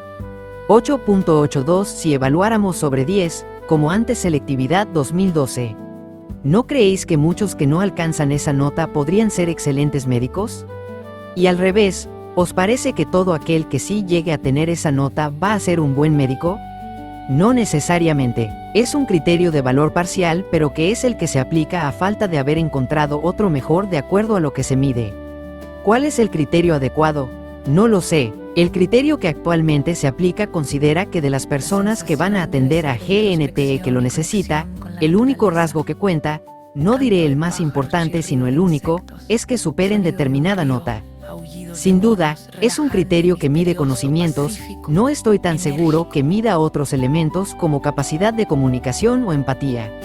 Si luego estas competencias se enseñaran en las facultades, pues entonces se mejorarían mucho las cosas. La realidad es que en la actualidad, con la cantidad de jóvenes que quieren optar a plazas limitadas en las universidades, el criterio de las calificaciones es en mi experiencia el que más se utiliza, tanto en muchos países de Occidente como de Oriente. 4. La política, los sistemas, desincentivadores, comunismo y capitalismo. Cuando me encuentro con una criatura encuentro la voluntad de poder. Friedrich Nietzsche. Podría ser que algunos sistemas políticos, como el comunismo, fracasaran precisamente por su incapacidad o su desinterés para incentivar a los ciudadanos. Podría ser que cuando el Estado nos nivela y homogeneiza, cercene la ilusión. Por ejemplo, si un arquitecto cobra lo mismo que alguien que trabaja en el campo, ¿se incentiva el trabajo? El entorno político y económico puede llegar a bloquear la motivación de la persona, y las sociedades, cosificadas, desilusionadas, pueden mostrarse descontentas o avanzar hacia las revoluciones. Algunos sistemas, deshumanizadores, fracasaron por su incapacidad para ilusionar y garantizar la felicidad de sus pueblos. Las filosofías materialistas nos arrancan una dimensión humana crucial, la espiritual. Sin ella es imposible sentirnos completos y satisfechos. No debemos olvidar que no son sino las personas las que crean los sistemas y que la voluntad de poder inherente al ser humano puede contribuir a que esos sistemas sean perversos. Algunos sistemas deshumanizadores fracasaron por su incapacidad para ilusionar y garantizar la felicidad de sus pueblos. Marx fue un filósofo profundamente materialista, lo mismo que Feuerbach, en quien se inspiró. El materialismo implica que cuando miras a un ser humano, solo lo ves como un ente biológico, material. Desde esta óptica, todo lo que tenga una dimensión que no sea material, de orden espiritual, que no quiere decir religioso, ya que son dos conceptos distintos, algo que no se pueda entender desde la materia, se niega radicalmente. ¿Y qué ocurre cuando a los seres humanos nos quitan dimensiones enteras? No podemos ser felices. Si pienso en vosotros y a mí lo único que me importa es lo que sabéis y no lo que sentís, ¿a qué notaríais que una dimensión importante vuestra ha sido arrebatada? Protestaríais y me confesaríais probablemente que os gustaría que me preocupara por cómo os sentís, lo que amáis y lo que teméis, y no solo por los saberes que acumuláis. Las filosofías materialistas se han convertido en ideologías que tratan al ser humano como una masa. Y no puede ser que surjan porque la situación económica ya trata a una parte de la sociedad, los obreros, los agricultores, como masa, como cosa. Es una buena anotación. El pensamiento de Marx tiene su origen en el cambio de los medios de producción. El artesano que antes fabricaba, uno a uno, zapatos, a cambio obtenía un saco de lentejas y resultaba justo o suficiente. Ahora resulta que hay un señor que ha creado una máquina que hace 2 zapatos, que cuestan la mitad. Al que tiene sacos de lentejas le da 2 zapatos por saco y, poco a poco, artesanos y productores de materias primas dejan de poder sobrevivir y tienen que ir a trabajar con aquellos que poseen los medios de producción. Los medios de producción dan dinero y una plusvalía, una rentabilidad. Quienes los controlan podían haber pensado: estamos obteniendo una rentabilidad, vamos a ayudar a que los obreros también prosperen. No lo hicieron y prefirieron someterles. Normalmente, no digo siempre, pero normalmente, una ideología muy radical tiene que ver con que previamente haya habido una situación muy injusta. Pensad en la revolución comunista en Rusia. La situación que había era muy injusta. Quienes acudieron al palacio imperial porque se morían de hambre fueron pasados a cuchillo por los cosacos. Lamentablemente, estas ideologías se erigen como reacciones a cosas injustas, pero acaban ellas mismas dando también lugar a grandes injusticias. En el marxismo se une una F alta de ilusión por prosperar y una visión de la persona que le priva de una de sus dimensiones, la más humana, la que la diferencia de otros seres. ¿Qué diferencia hay entre la doctrina del marxismo y lo que está pasando ahora, cuando a tanta gente, a casi todos en realidad, y sobre todo a los jóvenes, se nos ve como máquinas? Todo totalitarismo es profundamente dañino para el ser humano, y lo es tanto el totalitarismo marxista como el totalitarismo capitalista, porque en el totalitarismo capitalista, el ser humano se convierte solamente en un medio para incrementar el capital. Por tanto, marxismo y capitalismo totalitario son 2 polaridades enormemente negativas para la persona, ya que se olvidan de la dignidad que todo ser humano tiene.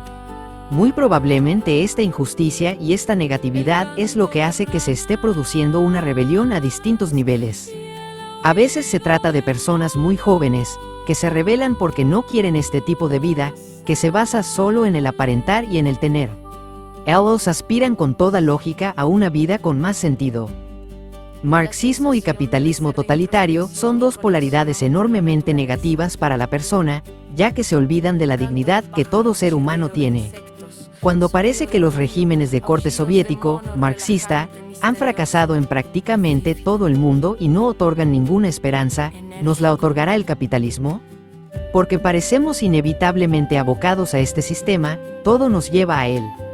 Al haberse producido una caída tan espectacular del marxismo prácticamente en todos los países y tras la caída del muro de Berlín, como símbolo claro del derrumbe de la Unión Soviética, el capitalismo parece el sistema que triunfa. Lógicamente la producción, la competitividad está en la base del sistema capitalista. Pero ¿qué ocurre cuando en ese sistema capitalista todo el peso, no una parte del peso, sino absolutamente todo el peso se pone en la producción? Nos olvidamos de las personas. No es que el sistema sea malvado en su base, es que todo sistema que se olvide de las personas se encamina a un cataclismo antes o después. Pero el sistema lo eligen las personas, ¿no debemos culparlas a ellas, a nosotros?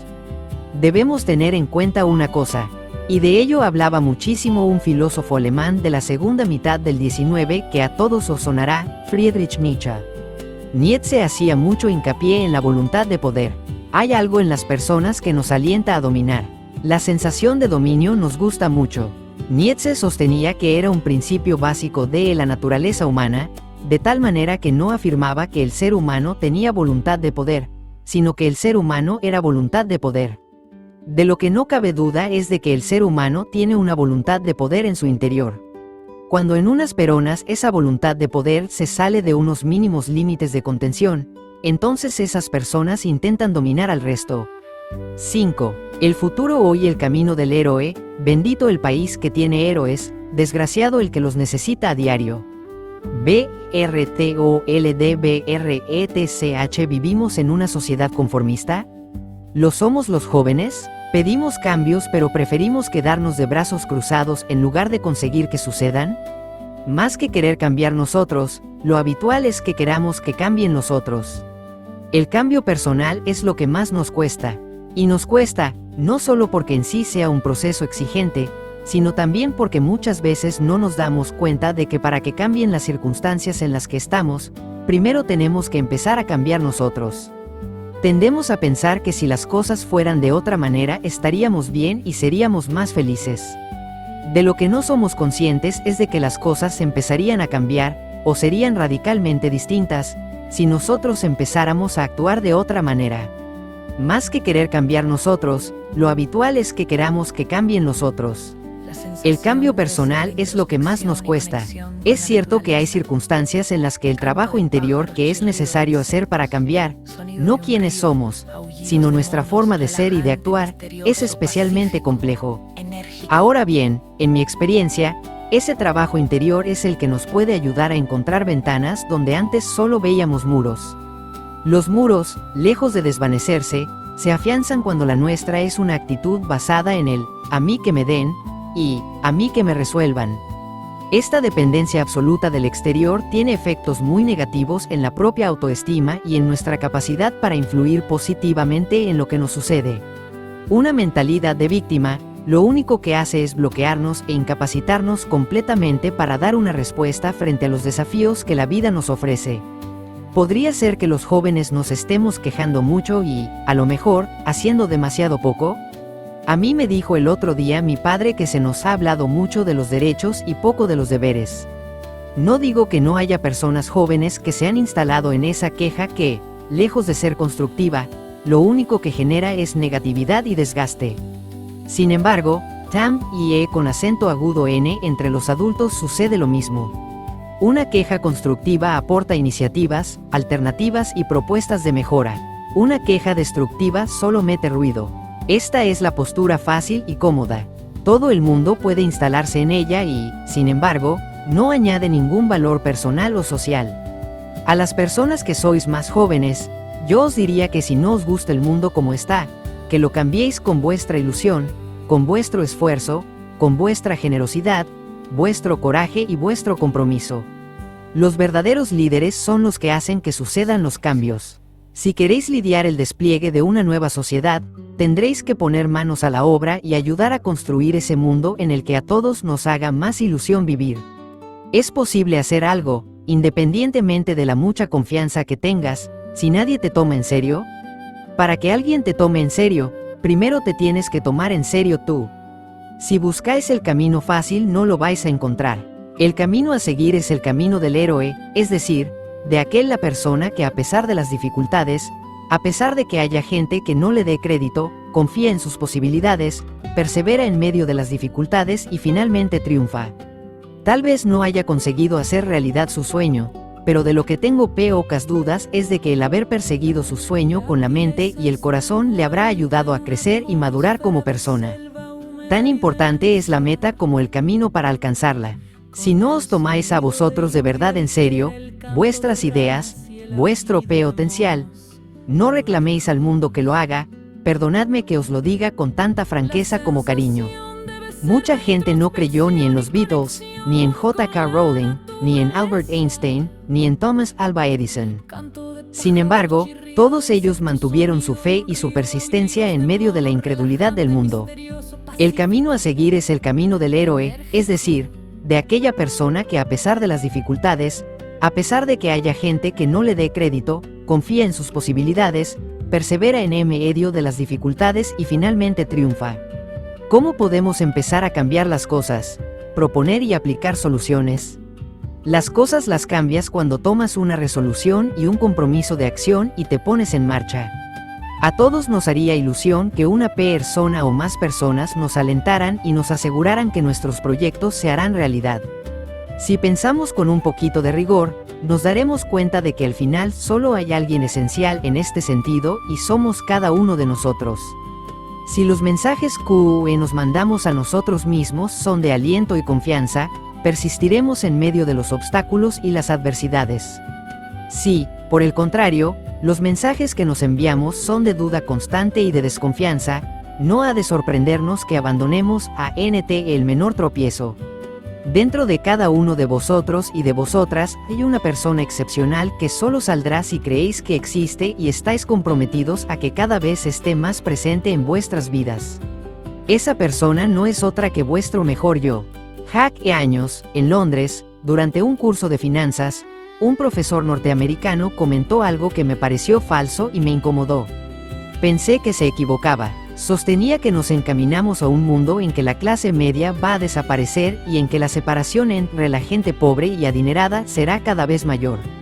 Eso es pésimo para cualquier país, porque supone mucha inestabilidad. Yo pensé, esto no será así. Desafortunadamente, vemos que está ocurriendo. Del mismo modo, creo que se va a producir una separación entre aquellas personas que ante el paro, los obstáculos y las injusticias se desmoralicen y se abandonen y aquellas otras personas que, reconociendo lo que no está bien, mantengan su ánimo y su esperanza. Creo que será este segundo grupo de personas el único que va a encontrar un camino para adaptarse y progresar. No se trata ni de negar los aspectos feos de la realidad, ni de buscar formas fantasiosas de escapar de ella. De lo que se trata es de utilizar nuestros talentos, nuestras fortalezas y nuestra energía con acento agudo A para crear una nueva realidad. No importa si aquellos que están envueltos en una mentalidad negativa se ríen y desprecian a aquellos que en medio de la oscuridad han optado por ser una fuente de luz. La realidad, antes o después, siempre se impone. ¿Por dónde empezamos entonces a cambiar esa realidad que nos disgusta? Lo primero que hay que hacer, en mi opinión, es tener una mentalidad ganadora. Entiende de este concepto, ganadora por oposición a perdedora. Una mentalidad ganadora no es una mentalidad depredadora, de tiburones. Es saber que yo valgo, que soy capaz, que voy a encontrar un camino me cueste lo que me cueste. Tirar la toalla no es una opción. Lo segundo que hay que hacer es huir de la negatividad como de la peste. Si estoy con alguien que no para de enviarme mensajes llenos de toxicidad, hay que hacerle ver que o cambia de tipo de conversación o sencillamente desconecto. El estado de ánimo que tenemos es de una enorme importancia porque condiciona de manera extraordinaria nuestra salud, nuestra claridad mental, nuestra creatividad y nuestra eficiencia. De la misma manera que yo no dejaría bajo el influjo de alguien instalado en la negatividad a mis seres más queridos, tampoco puedo dejar en sus manos mi propio estado de ánimo. El estado de ánimo que tenemos es de una enorme importancia porque condiciona de manera extraordinaria nuestra salud, nuestra claridad mental, nuestra creatividad y nuestra eficiencia. Os contaré una curiosa historia. Un señor vendía bocadillos en un pequeño establecimiento al lado de la carretera. Siempre estaba lleno de clientes, no porque fueran bocadillos baratos, sino porque eran espectaculares. El propietario era amabilísimo, siempre parecía contento e ilusionado.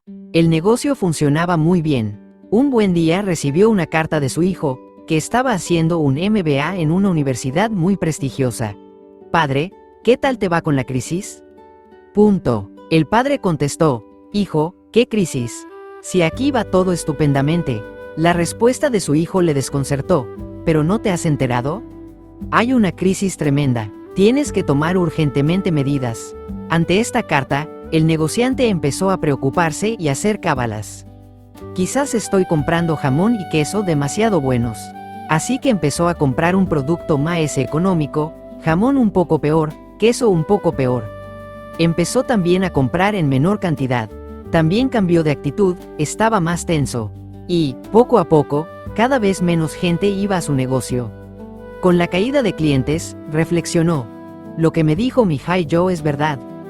De modo que redujo aún más sus gastos y aumentó su ansiedad. Los clientes se dieron cuenta.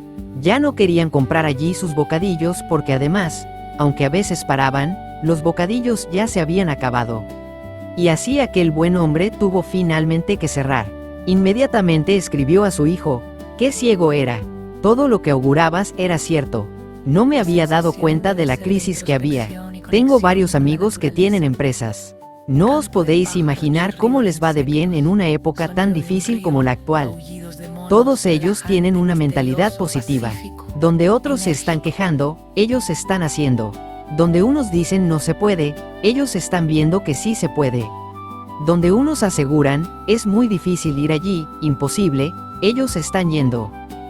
Uno de los ingredientes que aumentan nuestras posibilidades de tener éxito en la vida es el mantener una mentalidad positiva en medio de la dificultad. Todos somos conscientes de que no hay un ingrediente mágico y que hay personas con una mentalidad extraordinariamente positiva y que lo están pasando muy mal desde el punto de vista profesional y personal.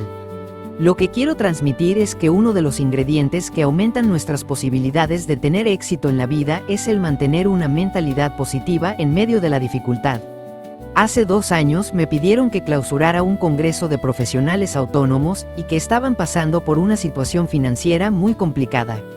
Había unos 500 asistentes. En una primera mesa redonda, varios de ellos mostraron de forma clara su rabia y su frustración porque la administración no les pagaba lo que les debía y, sin embargo, la propia administración les exigía que pagaran lo que ellos no podían pagar.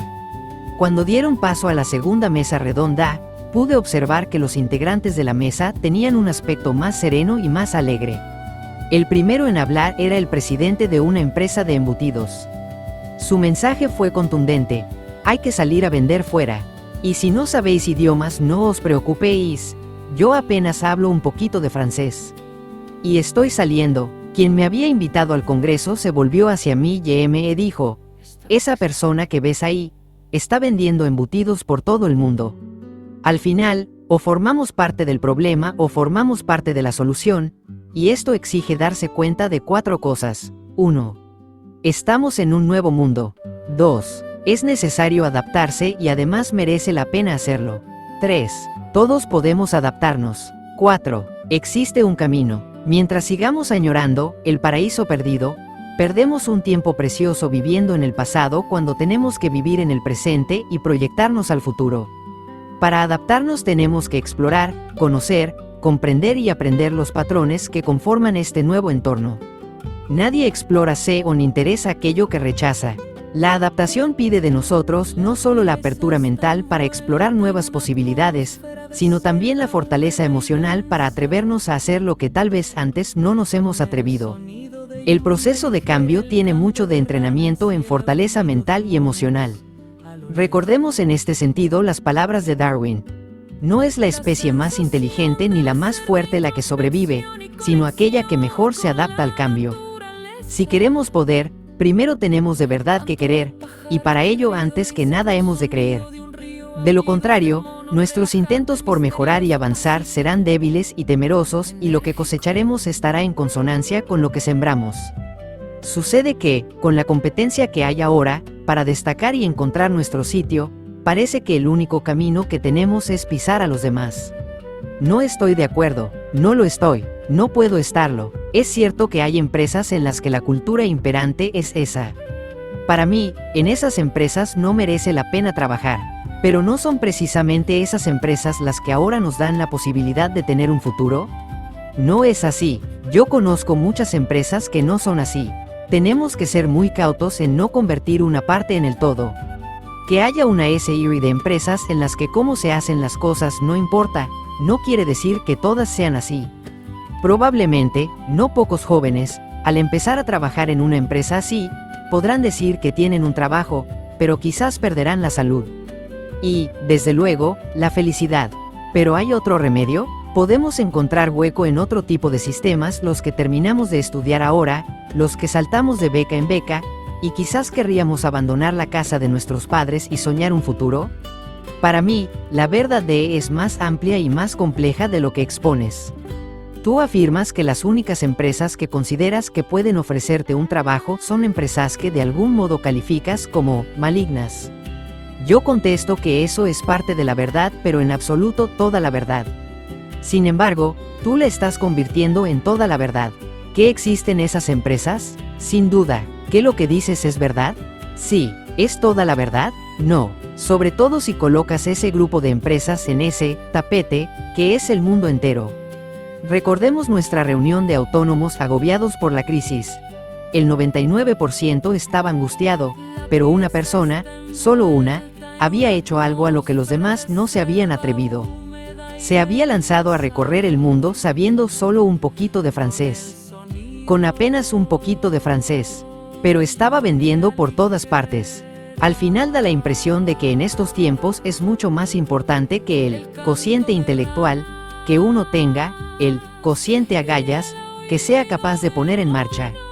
Es posible que tal vez tengáis que hacer cosas que no os habíais planteado antes y buscar vuestro lugar en sitios en los que no habíais buscado antes. Otro elemento que considero de una importancia muy grande es que desarrolléis un espíritu emprendedor y que no convirtáis la mediocridad en vuestra forma de vida. El conformismo, la falta de reflexión, el no dar iniciativas, el no tomar riesgos, hace que nos acomodemos y en lugar de vivir de verdad la vida, simplemente la veamos pasar.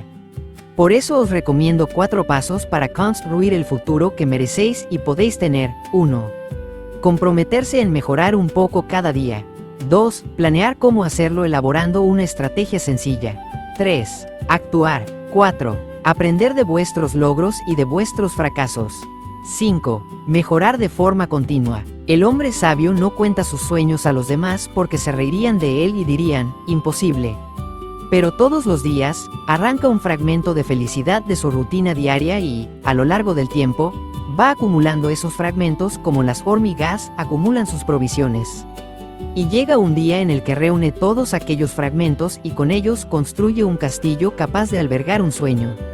Es posible que tal vez tengáis que hacer cosas que no os habíais planteado antes y buscar vuestro lugar en sitios en los que no habíais buscado antes.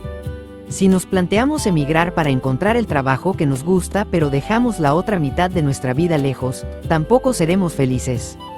Todos construimos nuestro futuro a través de nuestras decisiones y no decidir es también una decisión.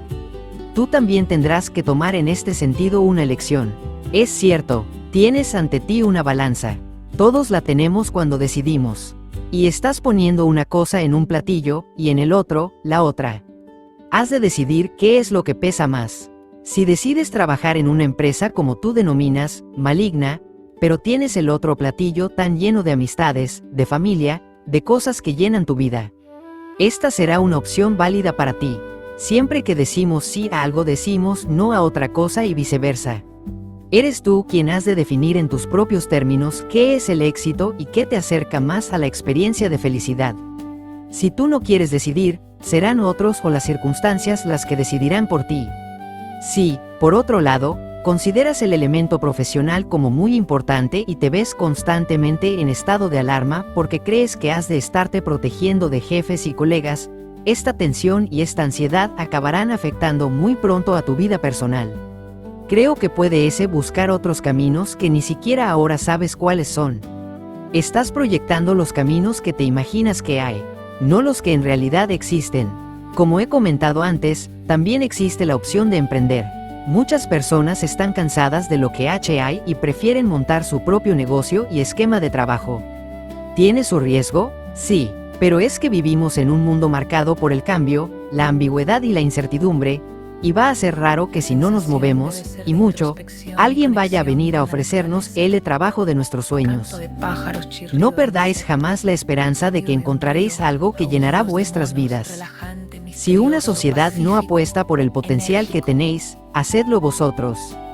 Recuerdo una época muy difícil, en la que no salían plazas de especialidades en medicina para todas aquellas personas que se habían formado en los distintos hospitales del país.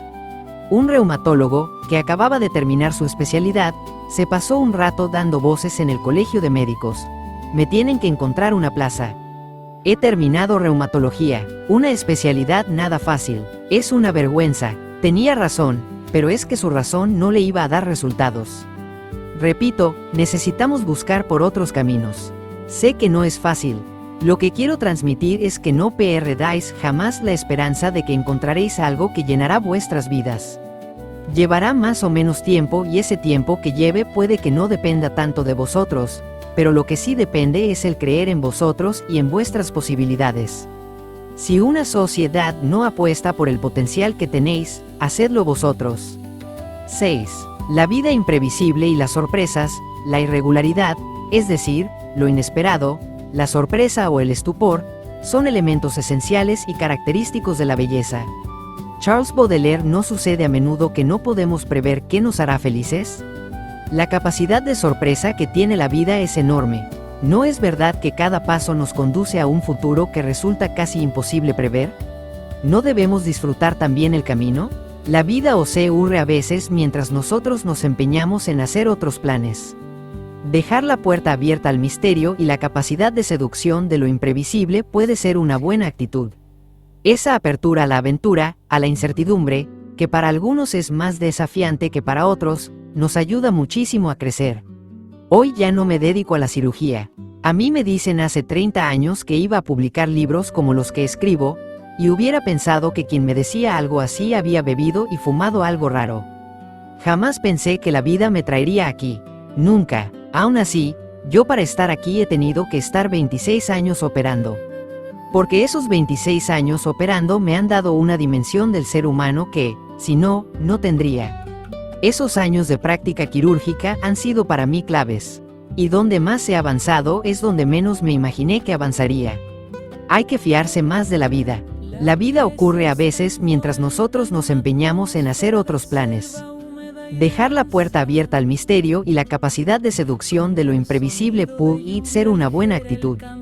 ¿No es la vida a menudo injusta? Si es injusta la vida, nosotros podemos hacer algo para hacerla justa. Buscad vuestro círculo de influencia para encontrar dónde podríais llevar una mayor justicia y solidaridad. A veces nos quejamos de lo injusto que es el mundo y no hacemos nada para reducir las injusticias que existen en nuestro pequeño y particular mundo. ¿No aparecen más oportunidades cuando nos movemos más, cuando cambiamos de aires, cuando, por ejemplo, decidimos hacer un Erasmus? Es interesantísimo lo que dices. Viajar suele ser una experiencia magnífica y me parece una grandísima recomendación. Lo que yo he visto en mi experiencia, de juventud ya acumulada, es que cuando viajas, tu mente se agudiza y se ve interpelada a explorar para conocer y aprender. De alguna manera volvemos a tener la mirada de un niño. Viajar nos da perspectiva, nos ayuda a hacer frente a múltiples desafíos, nos saca de nuestra zona de comodidad y nos obliga a adaptarnos. Todo esto es un estímulo magnífico para que aumenten las conexiones entre las neuronas y nos convirtamos así en personas más experimentadas y capaces. Yo de cuando en cuando me hago mis pequeños Erasmus, ELOGI o de la paciencia. ¿Hasta cuándo tenemos que seguir buscando? ¿Hasta que tengamos 40 años? ¿Cómo andamos de paciencia? Porque la paciencia hace falta. Todos sabemos que aunque la paciencia es amarga, su fruto es dulce. La paciencia no significa otra cosa que saberse adaptar a los ritmos naturales de las cosas. Santiago Ramón y Cajal, nuestro insigne científico, fue un ejemplo insuperable de paciencia. A pesar de toda una vida dedicada al estudio anatómico e histológico, era un absoluto desconocido fuera de España. Trabajador incansable, había ganado por oposición la cátedra de Anatomía General y Descriptiva de la Universidad de Valencia en 1883, la de Histología y Anatomía Patológica de la Universidad de Barcelona en 1887 y la de Madrid en 1892. Harto de ver que en revistas extranjeras, a las que él no tenía ningún acceso, se publicaban estudios sobre el sistema nervioso que eran incorrectos y molesto al comprobar que ciertos científicos manifestaban haber hecho descubrimientos que Cajal había hecho mucho antes, tomó una firme resolución. Cajal decidió asistir en 1889 al Congreso de la Sociedad Anatómica Alemana que se celebraba en Berlín. Por entonces, Alemania era la cuna de la ciencia en el mundo. Este congreso era el más relevante de todos y entre los asistentes estaría el famoso profesor Kolliker. Cajal pidió ayuda a la Universidad Española para que le pagaran el billete de tren. La universidad le contestó que no, que para qué iba a ir un español como él a Alemania. Cajal no se dio por vencido y habló con doña Silveria, su mujer. Utilizando sus mínimos ahorros, Cajal se pagó su viaje a Berlín. Allí, en una mesa colocó su microscopio, regalo de las autoridades españolas por la labor tan extraordinaria que hizo durante la epidemia de cólera que hubo en Valencia. La paciencia no significa otra cosa que saberse adaptar a los ritmos naturales de las cosas. Nadie se acercaba a la mesa de este absoluto desconocido. Los científicos se agolpaban alrededor de figuras como Colliker. Cajal decidió entrar en acción. Él no había llegado hasta allí para irse de vacío. Cajal se acercó a la mesa del profesor Colliker y, agarrándole literalmente de la manga de su levita, se lo llevó hasta la mesa donde tenía el microscopio con las preparaciones del sistema nervioso. El sabio alemán, que no entendía nada, posiblemente se dejó llevar por una mezcla de temor y curiosidad. En un pobre francés, Cajal le pidió a Colliker que mirara por el microscopio. El científico miró y no pudo dar crédito a lo que veía. Ante sus ojos aparecía un universo que hasta entonces solo Cajal había contemplado. Jamás nadie había sido capaz de hacer unas preparaciones histológicas donde se vieran con tanta claridad y nitidez las neuronas y sus intrincadas conexiones. Colliker levantó su mirada y le preguntó a Cajal, ¿quién es usted? Santiago Ramón y Cajal, de España. Entonces, Colliker se alzó y, dirigiéndose a la multitud de personas que le habían seguido, les dijo con voz solemne: quiero que sepan todos que yo, el profesor Colliker, soy quien ha descubierto a Cajal y que seré yo también quien se encargue de que el mundo entero le descubra. A partir de aquel momento sublime, Cajal pudo publicar en las mejores revistas del mundo y empezó a ser invitado por las más selectas universidades. En 1900 recibió en París el célebre Premio Moscú. En 1905 recibió la medalla de oro Helmholtz, la máxima distinción en su campo. En 1906 recibió en Estocolmo el Premio Nobel de Medicina. Una figura como la de don Santiago Ramón y Cajal nos debe recordar a todos la importancia de la persistencia y la paciencia a la hora de hacer realidad nuestros sueños. Si este diálogo ha resonado contigo y deseas seguir explorando cómo vivir una vida con más sentido, plenitud y conciencia, tengo una invitación especial para ti. Suscríbete ahora a Secretos de Lily en tu plataforma favorita: Spotify, Apple Podcasts, YouTube o donde quiera que nos escuches. Así no te perderás ni una sola de nuestras conversaciones profundas. Comparte este episodio con esa persona especial que crees que necesita escuchar sobre el águila y el lobo hoy mismo. Déjanos una valoración y un comentario. Tu opinión es nuestra fuerza. Nos ayuda a llegar a más buscadores de respuestas como tú. Te esperamos en nuestro próximo episodio para seguir desenredando los secretos de Lily.